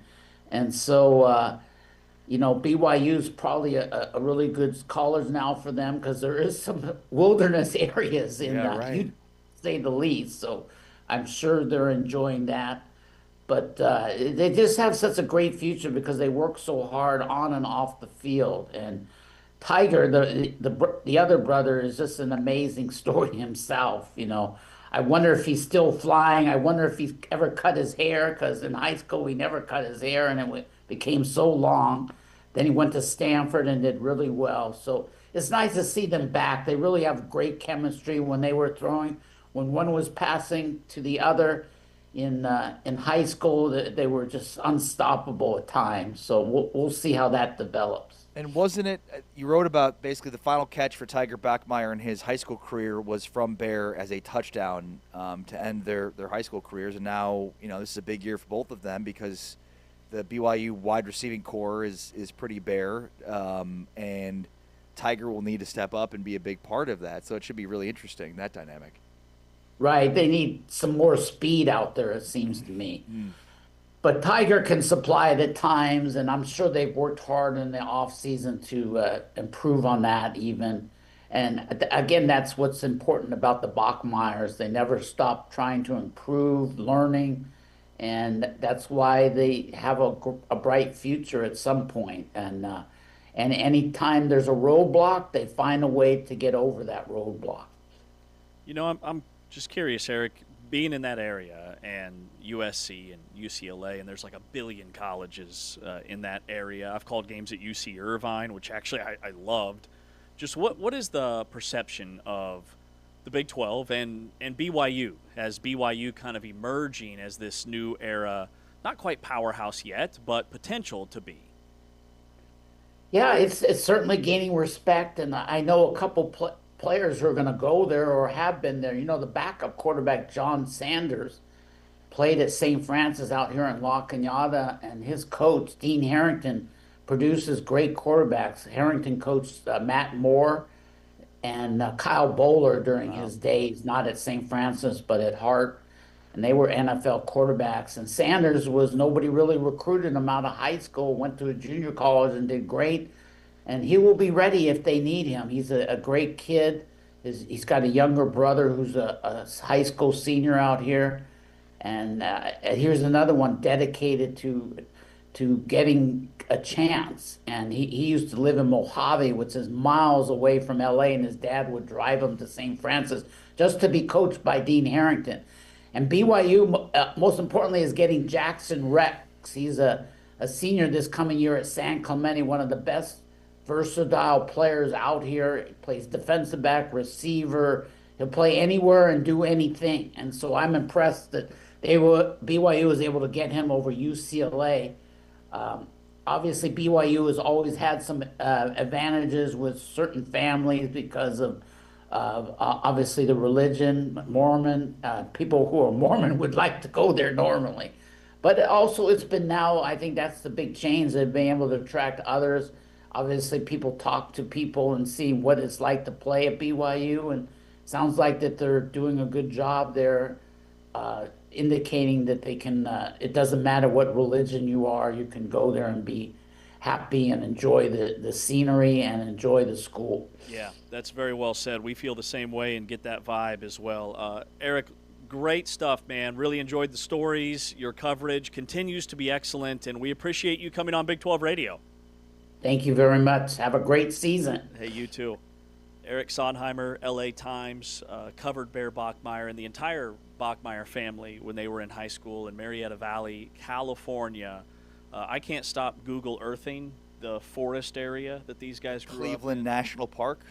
And we talked to Bear a little bit about that at Media Days, just to kind of like, what wildlife did you see? You know, coyotes and all kinds of different wildlife out there. I mean, it's kind of a odd upbringing, I would imagine, from the standpoint of you're in a huge city, one of the largest cities in the country, but you're kind of like in a rural part of the largest city in the country. Yeah, it looks very rural.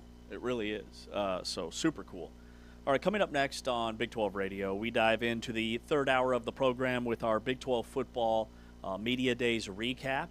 Two teams today, Oklahoma State and Kansas State, so you'll hear from the players and coaches and our reaction after Jarom Jordan joins us, the co-host of BYU Sports Nation, here in about 20 minutes. He's Ari, I'm James. This is Big 12 Radio, brought to you by our friends at Modelo. And Sims will keep it. Nice decision there to get deeper into Utah territory.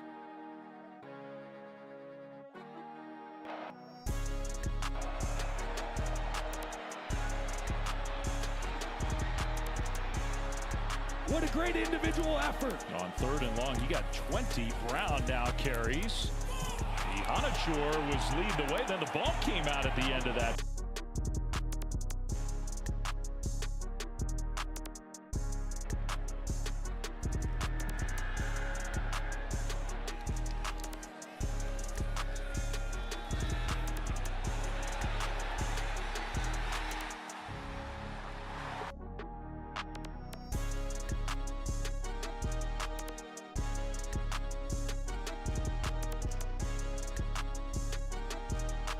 Seconds ticking away. Sims in the pocket. He's going to throw short, and that's Brown. It's been dismal so far for the Sun Devils. That has to feel good. Release Brown. They go right back to him, and he sprints to midfield. Chased by Tion Parks. Brown all the way. Touchdown.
Big 12 today here on Big 12 Radio.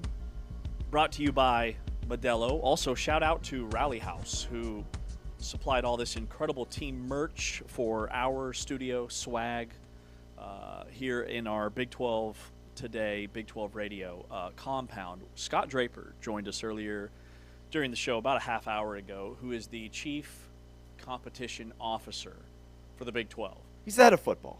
He's the head of football and the head of the guy that puts the football schedule together. And it was a total coincidence that he walked into our studio, which also is formerly the Rock, the Big 12 Replay Command Center. They're building a new one. It just happened to be a total coincidence that he walked right into our studio as we were discussing the future of the Big 12 football schedule. I was not at all rattled or shook.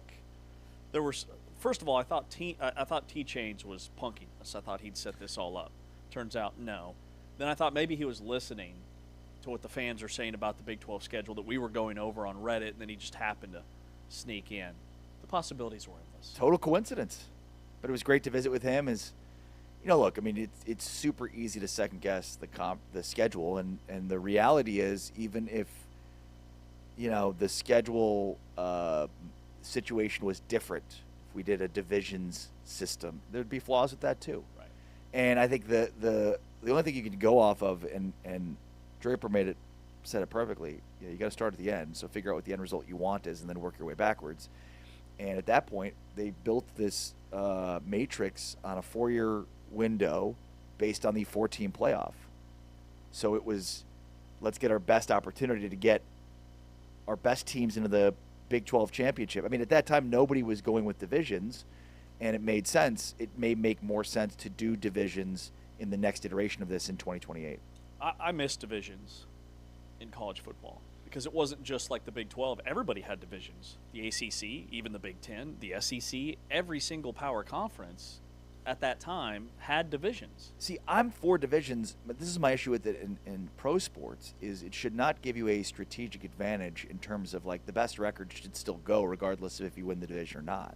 And I say this all the time about the NFL, but, like, if you play in a bad division, you have to win less games against worse teams. If you play in a good division, you have to win more games against better teams. It makes no sense. Right. Having an 8-9 team in the playoffs does not do it for me. And then if you're 8-9 winning your division, that means you've got a lot of teams in your division that are really bad. So you have 2 games against all of those teams. Right. Or if you're an 11-7 team that doesn't make the playoffs, there's 2, like, you're going to have a 12 or a 13-win team. You have to play them. So it's like you have to win more games against better teams. It makes no sense. And they get a home game in the playoffs, in the wild card. Kansas State and Oklahoma State, pairing these two together today because both programs had down years and both programs have a lot of excitement and a lot of hype and a lot of, like, trendy dark horse pick stuff. And it starts for Oklahoma State with their quarterback, Drew Mestemaker. So Eric Morris has a track record of developing and identifying hidden gems at that position. Baker Mayfield, John Mateer, Cam Ward, the list is long. And these are guys that weren't like 4 and 5 stars out of high school. They were all 3 stars.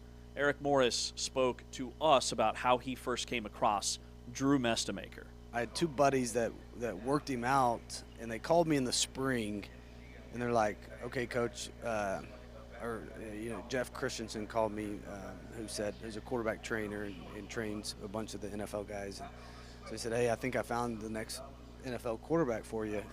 I'm like, all right, perfect. I said, send me a film. He said, well, he's this year coming out. I said, well, I have a walk-on spot.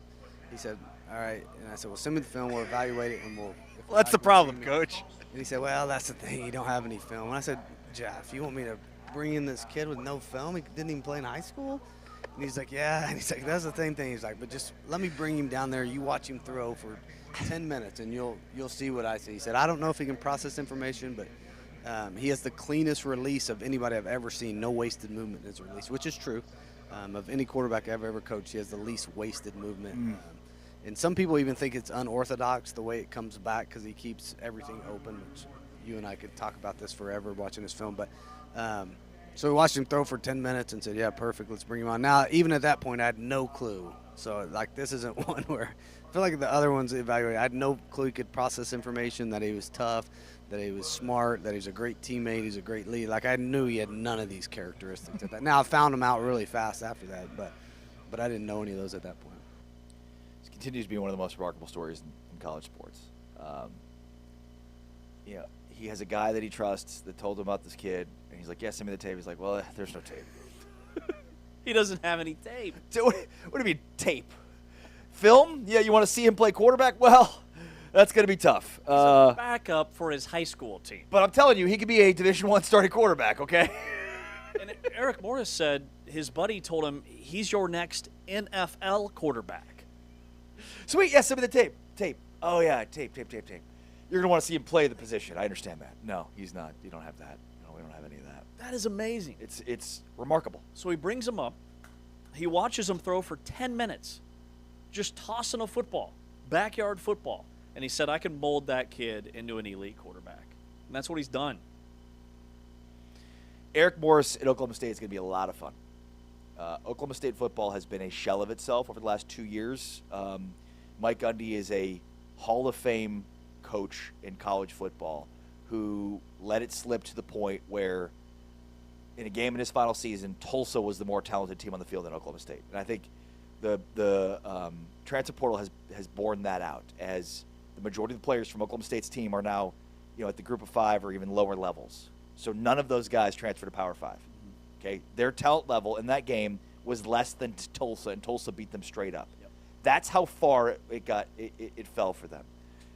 No shade on Gundy. He's a Hall of Fame coach and a legend, but he let it slip in the final 2 years to where they did not win a Big 12 game. But they're back. Are they back to being championship caliber this season? I don't know, but they're back. I have the full confidence that Eric Morris is going to be at Oklahoma State as long as he wants to. Here's what Morris said about why he believes Oklahoma State will make that type of jump this year. We brought some proven guys in our systems that I think are going to give us a chance to make it happen faster, right? And so this will be the first time since, I guess, Cam Ward from Incarnate Word to Washington State that I've coached the same quarterback for the second straight year. Wow. And so I expect to see a lot of growth in Drew's game, just how smart he is and then just how few of games he's actually played the position. I think he'll have a huge jump this year. Yeah, that's the other thing. Like when he was at North Texas, he had a different starting quarterback every season.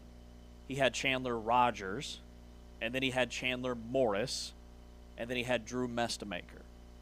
He had a different quarterback every season, and they still churned out top 5 offenses every year. Well, and even Chandler Rogers and Chandler Morris are two names they're not Patrick Mahomes and Cam Ward, right? Yeah. But they had career years the 1 year they started in Eric Morris' system.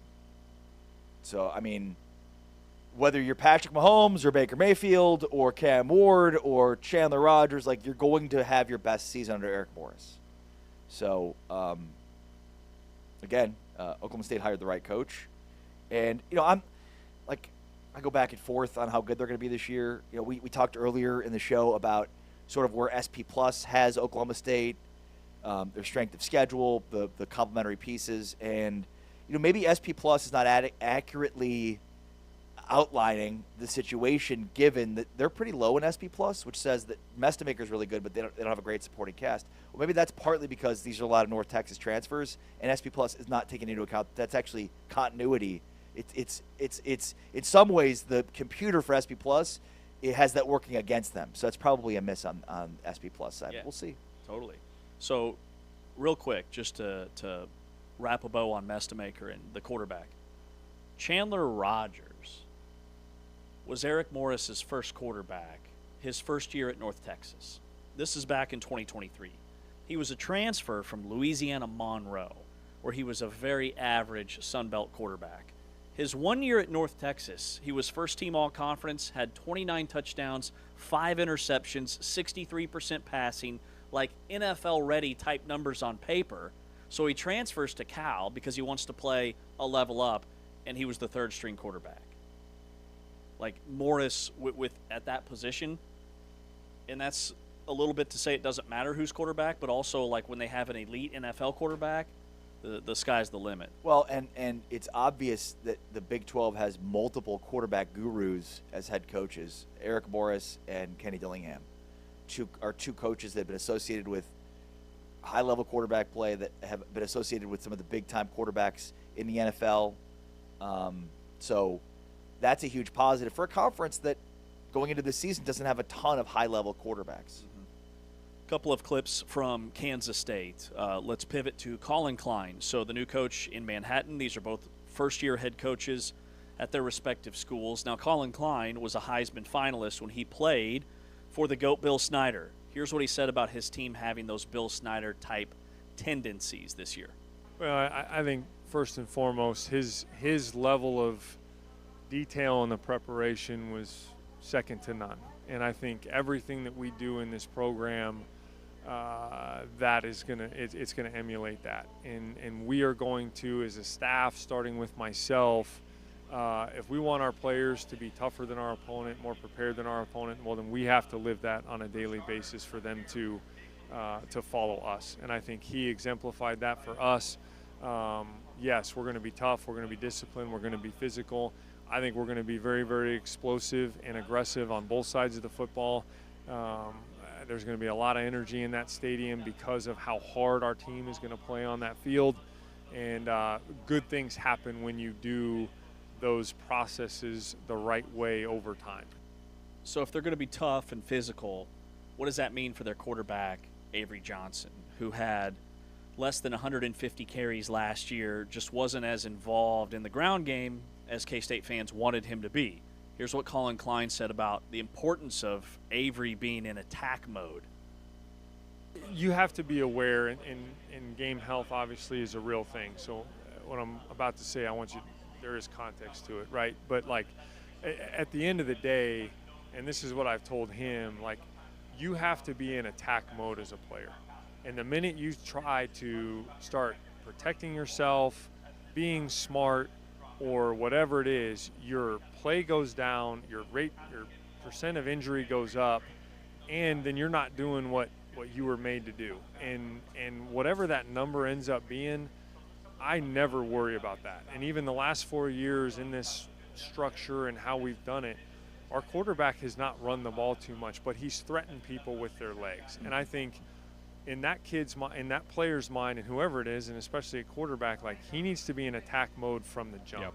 And whatever we call, we are getting after these guys. We're taking what they give them, and having that type of edge, I think it'll sort itself out if he plays with that edge. And also, it's going to make those runs better when you're in attack mode. It's going to make the passes better when you're in attack mode, and everything will fuel off of that. And if it balloons to 15 carries in a game or 20, like it may be, hey, if we win and we do, and we're doing, and he knows and we know that we're doing what it takes to win, that's what matters. I love that mindset. And he would know, right? You know, there's a ton of credibility within this head coach when it comes to that play style. Avery Johnson's probably got 3 to 4 inches on him. Colin Klein was, I mean, what's Colin Klein's size? 6'1"? He's quite tall. He's about 6'5". Colin Klein? Oh, yeah. Big dude. Why did I think he was smaller than Avery Johnson? Big dude. Huge hands. Huge hands. You're looking it up, aren't you? Yeah. For some reason, I thought he was smaller than Avery. He's massive. No, I mean, it's the credibility. 6'5". 6'5". He's 6'5". Yeah, he started. So when he got to K-State, he was recruited as a wide receiver. Big target. Big guy. But no, again, he's got a level of credibility. He's done it. He knows the mentality you have to be an aggressive, attacking quarterback like that. I also, the first clip was great too because it shows some of the secret sauce of Bill Snyder. Right? If you follow or have paid a little bit of attention to Bill Snyder as a coach, like dude is detail oriented to a fault. And so to have a coach like I would say, to be a successful college football coach, there are a lot of characteristics that are important, maybe none more important than being detail-oriented. And that was the vibe I got from Colin Klein. I was super impressed. And what he said about Avery Johnson always being in attack mode and all the analytics and all the metrics and all the numbers and data and science to support that when you're not in attack mode, you're not as productive, like just blew me away. So super exciting for K-State fans. All right, coming up next here on Big 12 Today on Big 12 Radio is we just took a look at Kansas State and Oklahoma State, kind of a Big 12 football media days recap. Jerem Jordan is the co-host of BYU Sports Nation. AJD Bonsa is the Big 12 Athlete of the Year on the men's side. We'll talk with Jerem after this timeout. He's Ariam James, and this is Big 12 Radio brought to you by Modelo. Here comes the TCU pressure. Deal picked off. That will do it. Nandy Obiazu score seals the rivalry win for the Horned Frogs. And first and goal, 8 seconds to go. That's knocked up. That's picked off. Obiazor takes it away for TCU. And they stand at the goal line as the half expires. Earl under pressure. Sack wrapped up and brought down. Andy Obiazor, the sack for TCU. That was Bain, right? That was Bain. Tonight's name. Whoa, big hit. Obiazor in the backfield. Lift him up, form tackle, throw him down. My God. That is a tackle if I've ever seen one. Boom. Good Lord. Side of Lopez. And no running room. This defense, you keep detained, not fooled at all. Finish at the end of the year where no one feels like they have anything to play for. What do you have inside of you? Is Pryor on the run, taken outside. Obiazor spun him down. If he can correct on a 3rd and 11. He steps up in some trouble and he's swung down. Obiazor with the sack.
Back here on Big 12 today on Big 12 Radio, we are brought to you by Modelo, exclusively on TuneIn, watched on the Big 12 Fast Channel, Big 12 Studios. With Ari Timken, I'm James Westling. BYU's A.J. DeBonsa and TCU's Olivia Miles are the Big 12 Athletes of the Year. DeBonsa is the first Athlete of the Year winner from BYU. And to chat about that, among many other topics, Jarom Jordan, the co-host of BYU Sports Nation, on the show. Hey, Jarom, good morning. James and Ari, good to be back on the show. How you guys doing? Man, we are fired up for football season, but we'll start with A.J. DeBonsa, winning Big 12 Athlete of the Year. Just what did his one season mean for BYU in terms of and BYU was already on the map before DeBonsa, so I don't want to go there, but just BYU collectively, it just felt like it was the perfect marriage. It was awesome. Obviously, people have connected dots. They think, hey, went to Utah Prep, who's kind of groomed to go to BYU. He wanted to come out to Utah, and certainly BYU was in the mix, but it was awesome that BYU was able to get him. He loved it's spelled Hurricane, but it was Hurricane because that's the Southern Utah accent. Utah, that's where he was. Comes up to BYU and could not have been a better fit. He was fantastic. The entire family was great. One of the BYU assistant coaches, Chris Burgess, his daughter and AJ's sister played on a volleyball team together nearby. Like, the whole family was involved in the community. It was cool, and he was incredible. He's the Big 12 Athlete of the Year. He's the #1 pick. He's the Julius Serving small forward. He had great behavior on and off the court. Like, he represented BYU. He even embraced he went to church one time just to see what it was about. He went to a temple open house, just like embracing the community of the Church of Jesus Christ of Latter-day Saints, which runs the school. So that was super appreciated by a lot of people. And we're excited that he's the #1 pick and going to represent BYU in the NBA. It has been funny because his season and what he did, I haven't decided whether in one fashion or another it's better than Jimmer Fredette's senior year or Danny Ainge's senior year, where they won National Player of the Year and made deep NCAA tournament runs. But it was certainly unique because he's the best player to ever don a BYU uniform. And we're excited to see what his pro career yields. Why was he not the Player of the Year in the Big 12 this year? How could you be the athlete? We're still going there? Well, it's funny because I guess I just forgot, and then when it was announced, I was like, he wasn't even the Big 12 Basketball Player of the Year. That's crazy. You can't tie for 7th, maybe, is what I think the coaches voted on. And what's interesting is the coach, so you can't vote for your own player, right? So Kevin Young, I believe, voted for Jaden Bradley. So in some way, he probably influenced that vote on accident. But Jaden's a tremendous player. But I think, in the moment, I think it made sense, and I think it makes even more sense now. It's like, wait, why wasn't this guy the Player of the Year? I know that wasn't a thing that bothered the family a lot, but they were aware, and there was a little bit of motivation for AJ. And then he comes out and he has a great Big 12 tournament, and BYU, if they had a little more oomph rebounding and defensively, maybe they knock off Houston in that quarterfinal. They were playing them pretty tough down the stretch, so it was hard because AJ was so good, but BYU bounced in the first round. And so we don't talk about the season as this kind of all-time thing, but it was more of, hey, we had #1 pick A.J. DeBonsa. That's how we'll remember this year. Yeah, I think that's well said. So what was BYU missing this season around him? I mean, was it just injuries in your opinion? That's kind of how I look at how things went down. As soon as the Texas game ended in Portland, Kevin Young went to the podium and he said, we need more shooting. And they loaded up this offseason with that. They retain Rob Wright III. They get Colin Chandler from Kentucky, who shot 45% in SEC play there. Nate Pickens is going to be healthy. He was a 39% guy at UC Riverside. Bruce Branch III is a good three-point shooter, top 10 projected guy in the NBA draft next year. Tyler Betsy was a high 30s, low 40s guy at Syracuse. And so they feel like they got more shooting. And it's a certain kind of flow when you have the best ISO guy in America with AJ. So the ball's not going to kind of be as sticky. But when you need a bucket, AJ got you a bucket. And they're giving the reins to Rob Wright III. The dude just played in a Pro-Am nearby and scored 101 points in a game last week. I don't care who you're playing against. 1-on-1's pretty good. They didn't get him a Sharpie for the Wilt Chamberlain pick. It was like a pen. That's my only feedback on that. We got to get that guy a Sharpie in that situation. But, shooting is kind of where they need to be. And those injuries were big time. Richie Saunders going down was massive. And people don't talk about, like, pre-season, there were a couple of role players that went down, and that affected rotations that forced certain guys into the lineup that they kind of didn't expect. And so Dawson Baker, Brody Kozlowski, a couple of guys that would have helped, they were out. Another center went out, kind of the third-string guy, and they bring in a G League guy kind of mid-season that doesn't kind of work out totally. So, yeah, it was rough. And even with that said, last 2 weeks of the season, BYU got 2 top 10 wins. Texas Tech, Iowa State, they were feeling pretty good. They do pretty well in the Big 12 tournament, getting to a third game. But it was tough because they just got overmatched by Matas Vokatitis of Texas, who just kind of chewed up BYU with like a 20-10 performance there in Portland. What will be your most prevailing memory with AJ DeBonsa this last year? You just knew greatness was going to happen in some form that day. Whether it was the follow-up hammer jam over a dude against Abilene Christian, 43 against Utah, great dunks and ones, just having the best player on the court in every game is a great feeling. We had that here in 2011 with Jimmer, where it's like, we have the best player in the game. Like, we've got a chance. This is fun. So it was great to watch BYU have the most talented dude to ever don a BYU uniform. It was really special. Like, the Marriott Center was rocking. It's been rocking for a while, but it went up a notch. It is harder to get a BYU basketball ticket than it is a Utah Jazz ticket in Utah. Wow. That's how it is. The demand is crazy, and it was packed. That's amazing. And AJ played a couple games at the Delta Center this season. So in terms of his future, like with Jimmer, he had a very successful pro career, albeit overseas. With AJ, is he like future Hall of Famer? What do you see for his NBA future based off what you know about him and his family and his game? That's the hope. And he said, when asked, when will you know you were successful, he said, at my Hall of Fame speech. That's when I'll know. So he's kind of said it out loud. I'm expecting him in year 3 or year 4 to be an all-star out of the Eastern Conference, to be a guy that hopefully competes for, championships. TBD on whether that can happen in Washington. But, with Trae Young and Anthony Davis and a good kind of young core around them, they could be interesting in the East, at least playoff worthy here early.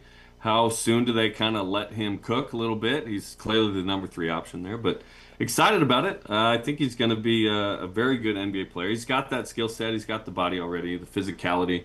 Needs to improve the three-point shot, certainly, but he's going to get to the free throw line a lot. So we're excited to watch kind of what blossoms there. But, yeah, multi-time All-Star. The moment he makes, like, a second All-Star game, he's probably the best NBA player BYU's ever had. Yeah. Because right now I'd say Danny Ainge is that guy. One-time All-Star, 2-time NBA champion, and then Danny obviously has the credibility of player, coach, and president, and running things now with the Utah Jazz with his son Austin as well. So, yeah, I'm hoping he's a Hall of Famer. Danny will be a Hall of Famer. Which, by the way, Danny Ainge getting inducted into the College Basketball Hall of Fame this year. What took so long? 45 years?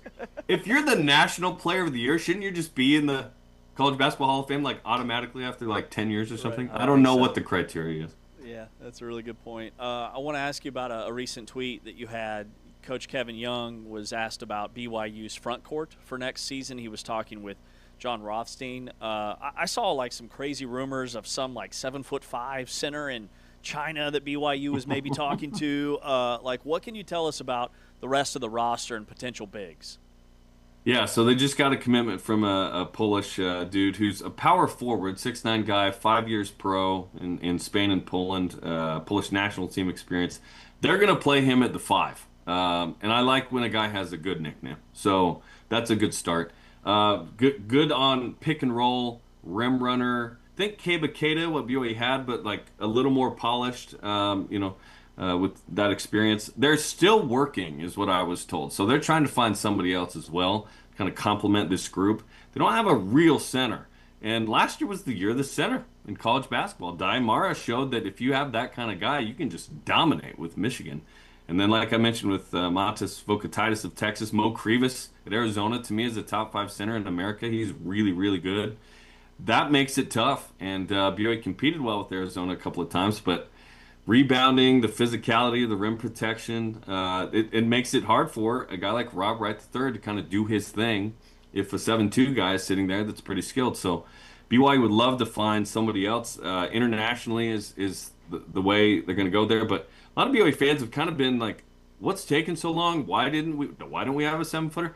The reality of the situation is the market got real expensive to get a good center. And BYU is not going to pay that guy more than they paid AJ DeBonsa. So you could have kind of gone out there and been like, all right, we're going to pay $5 million for one of these guys. Not going to happen. I don't think you're going to pay a random international center more than you're paying Bear Bachmeier of the football team either. So funds are what they are, right? We'd like to think they're all unlimited with random billionaire guys, but we're not all Texas Tech, unfortunately. That'd be fun though. Awesome stuff. Jarom Jordan, co-host of BYU Sports Nation, with us on Big 12 today on Big 12 Radio. Jarom, enjoy the weekend. Appreciate your time, and we'll talk to you soon, I'm sure. Thanks, boys. Appreciate it. Thank you. Jarom Jordan is the co-host of BYU Sports Nation. AJ DeBonsa wins Big 12 Male Athlete of the Year, the number 1 pick in the NBA draft. We wrap up the work week with our Big 12 today. This could have been an email coming up next. Exclusively on TuneIn, watched on Big 12 Studios. We're clear. Right now.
look out here.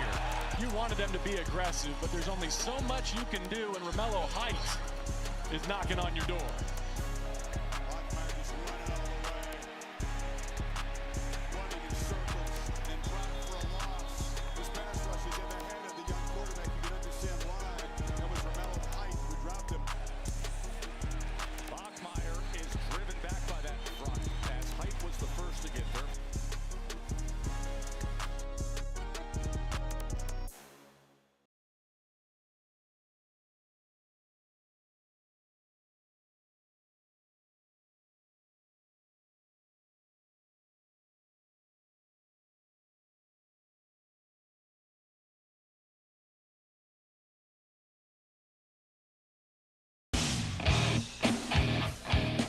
Special thanks to all of our guests today. Rachel Galligan, Big 12 women's basketball analyst and insider, as TCU women's basketball player Olivia Miles was named the Big 12 Female Athlete of the Year. We had Scott Draper, who joined us, the Chief Football and Competition Officer for the Big 12, does all the scheduling stuff for the Big 12 Conference. Eric Sondheimer from the LA Times, who covered Bear Bachmeier and the entire Bachmeier family when they were in high school.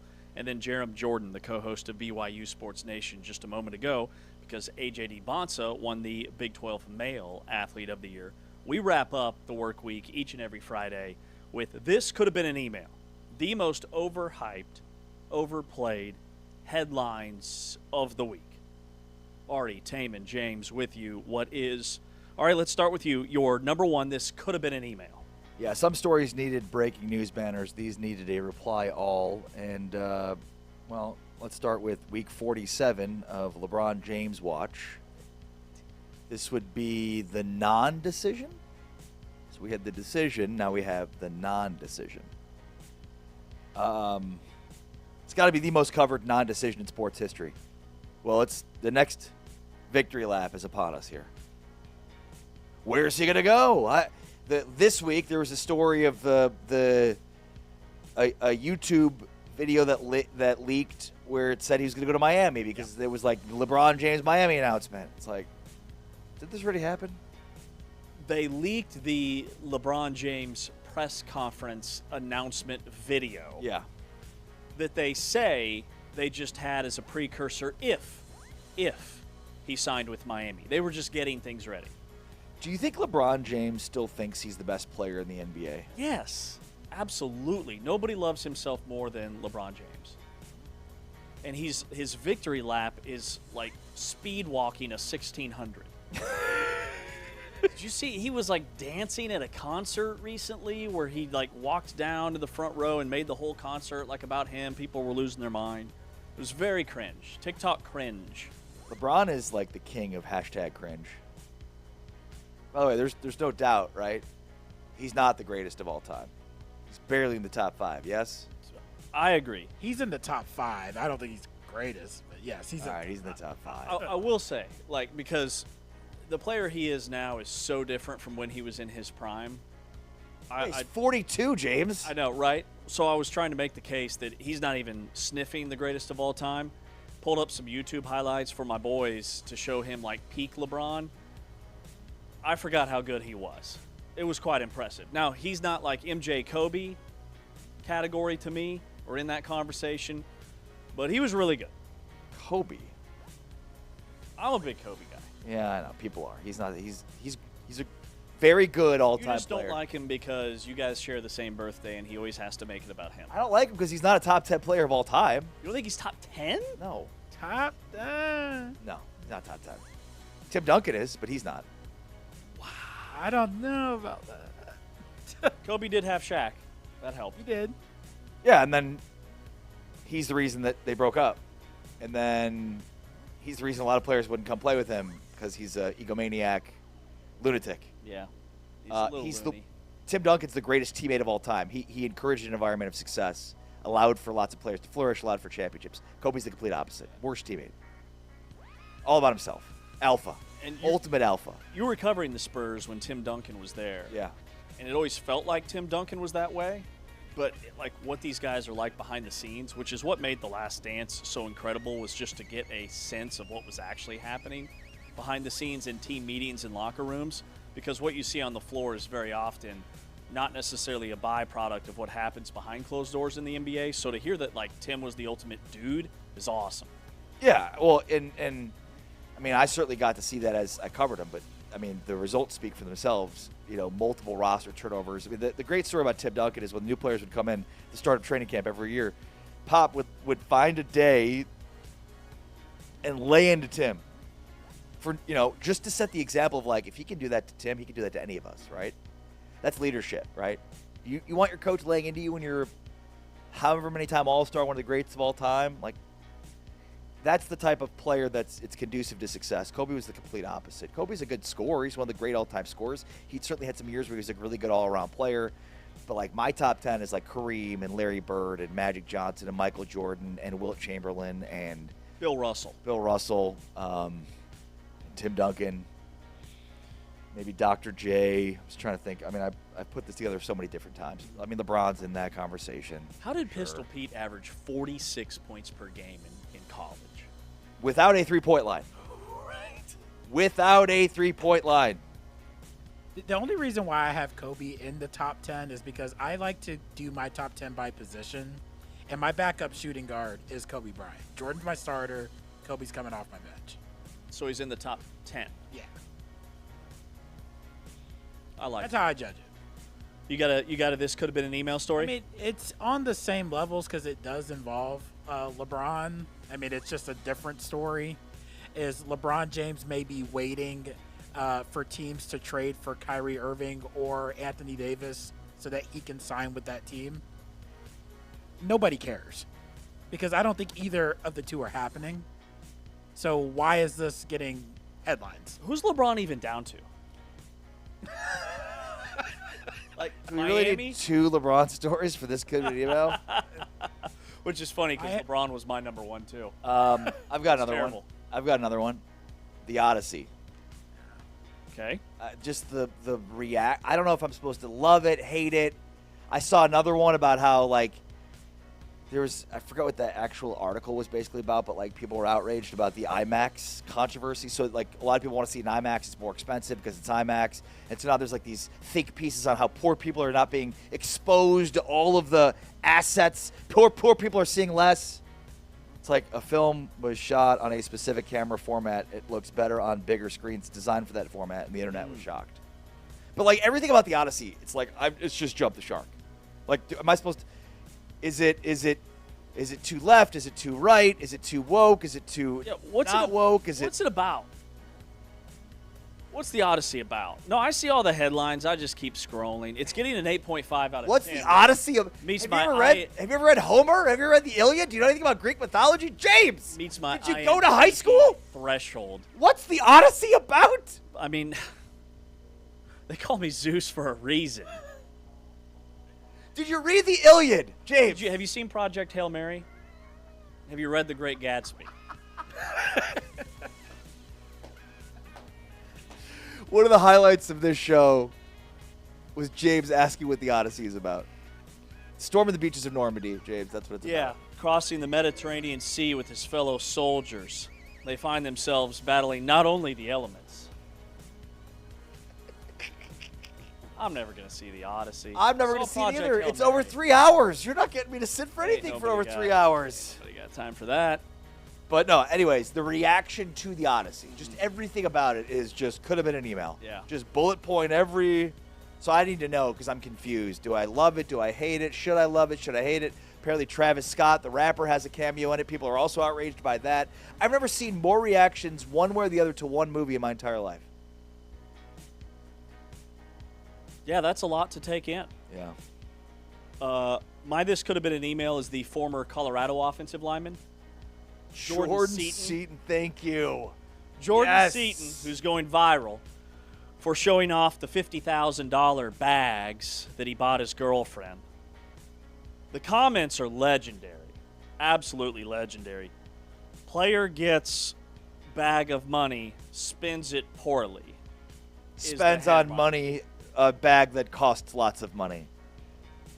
Yeah, and Jordan Seaton wasn't, like, poorly compensated at Colorado either. So he's, you know, if he's done what he should be doing, he's saved some pretty good coin, or he's spent it on $50,000 bags for his girlfriend. Just because you have the money doesn't mean you need to spend it, which is actually some pretty good advice that I should give myself. 5 years from now, he'll be broke doing a podcast saying how 10 mil was not a lot of money. Tough comment. There are some bangers in here. Yeah, you're totally right about that. We've seen that one before. Forever LSU, better get him in some personal financial literacy. LSU's manager. LSU's gonna have a ton of talent. It's hard to think that Lane Kiffin at this point in time won't be successful, but at the same time, like, yeah, I'm not so sure about that. Like, I don't know how Jordan Seaton is as a teammate, but this doesn't look good. And then we know how Sam Levitt is as a teammate, so that shouldn't be we'll see how that goes. Yeah, that'll be an interesting combo. Remember when Sam Levitt How got many mad at bags you? did he buy for her? It's a lot of bags. Let's see. I see at least 3 bags. What's the most amount of money you've ever spent on a non-wife? That's at least 3 bags. That's $150K. $150K. That's an expensive purchase. $150,000 on shopping bags. What's the ROI on that? What's the most money you've ever They spent? appreciate. What's the most money you've ever spent on a non-wife? You just avoided the question, so I figured I'd ask it again. Yeah, like just in like an ex-girlfriend or Yeah, like when just you were dating a general? girl that you never got married, what was the most expensive thing you ever bought? You know I'm cheap, dude. Yeah, it's true. I 20 couldn't- bucks? I couldn't even tell. Yeah, that 35 sounds- bucks? Sure. 40 bucks? That sounds right. You've probably had a high school girlfriend you were enamored with. You spent a Oh, bunch of course. of I've money had on a her. billion girlfriends. I mean, A billion? yeah, at least. Yeah, no, I don't know. I've never been a big spender. I had a very like specific core memory in my life that totally changed the way I think about money. And it was like a few years out of college. Thought I was making the big bucks because I actually had a paycheck, and I had never seen a paycheck before. And I was buying I'm just spending money like crazy, thinking, hey, I've got my payments down, I'll be fine. Never checked the mail, never checked my bank account. And the one day that I finally opened my bank account, it basically had no money in it. And I thought, I should probably do something about that. That's not good. Yeah. I have no money. That's not a good thing. And I'm out on my own. I've got bills. So I should probably stop spending. These bills aren't going to pay for themselves. They're not. And they add up. They add up. They add up quicker than the money in your bank account. Very much so. Learned a very hard lesson that day. It's like I should probably start paying attention to this stuff. I have $8. What am I going to do for dinner? It's not good. Do you guys remember in college when we basically had no money, but we were living the best lives of our life? Yeah, because we had all that student loan money. Exactly. I had $2. Then you get out in the real world and you have to start paying for those student loans. I had $2.59 in my bank account, but I was living large. Yeah. I was spending like I had thousands of dollars in my bank account. And that, my friends, is how you figure out what credit card debt looks like. Yeah. Credit card debt's bad. I never owned a credit card until not that long ago. You'd actually be surprised. Maybe 3 or 4 years ago. Funniest thing ever. Like, first few days of freshman year, there's like a bank. It's like, hey, you want a free pizza? Yeah. Sign up for this credit card. Are you serious? All I have to do is sign up for a credit card. I get a free pizza? How stupid.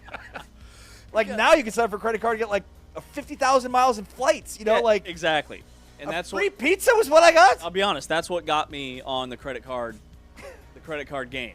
I was like, okay, if I actually like pay my credit card bill, there's a lot of good and there's a lot of perks that could come from this. Yeah. Free Yeah. flights? Okay. Right, that's a good one. This Sign one up was for like, a billion credit cards. So it was like one free pizza at sign up. You're like, You know, a year later, you're like, I'm in all this debt and I don't have any more free pizza. How'd this happen? Godfather's Pizza is not going to do it. No, it, Oh, which that's amazing. wasn't Godfather's. It was close. Oh, that's so good. All right. So this could have been an email. Anything like Arch Manning, the Arch Manning hype cycle, round 2. Didn't we do this last year with the hype around Arch Manning? Now, he had an okay year statistically, but when it comes to just, and maybe the hype's not quite as strong, but anything Arch Manning, Sark I get a kick out of because just everything he says gets more and more delusional and ridiculous. But when it comes to Arch, where's the Warby Parker commercial? Haven't seen that in a while.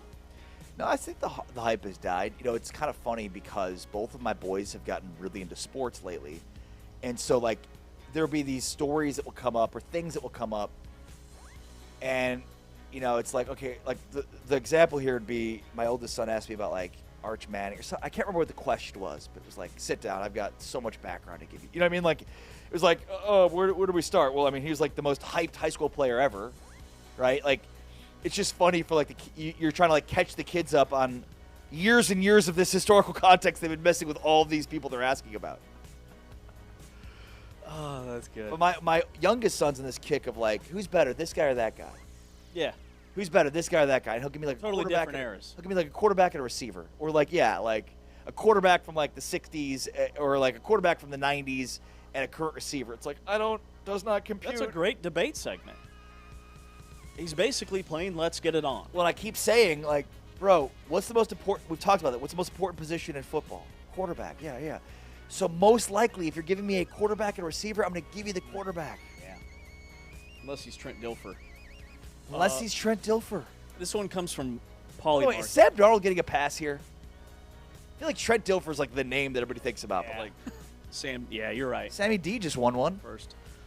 From Poly Market, this is breaking news. San Francisco woman claims that her husband has handed her all parenting duties. He's just checked out because he told her he's got to become AI native. So he's spending days, nights, and weekends locked in his office learning AI. Honey, I'm checked out. I'm sorry, what? I've got AI things to do. Also, wasn't that just called the 90s?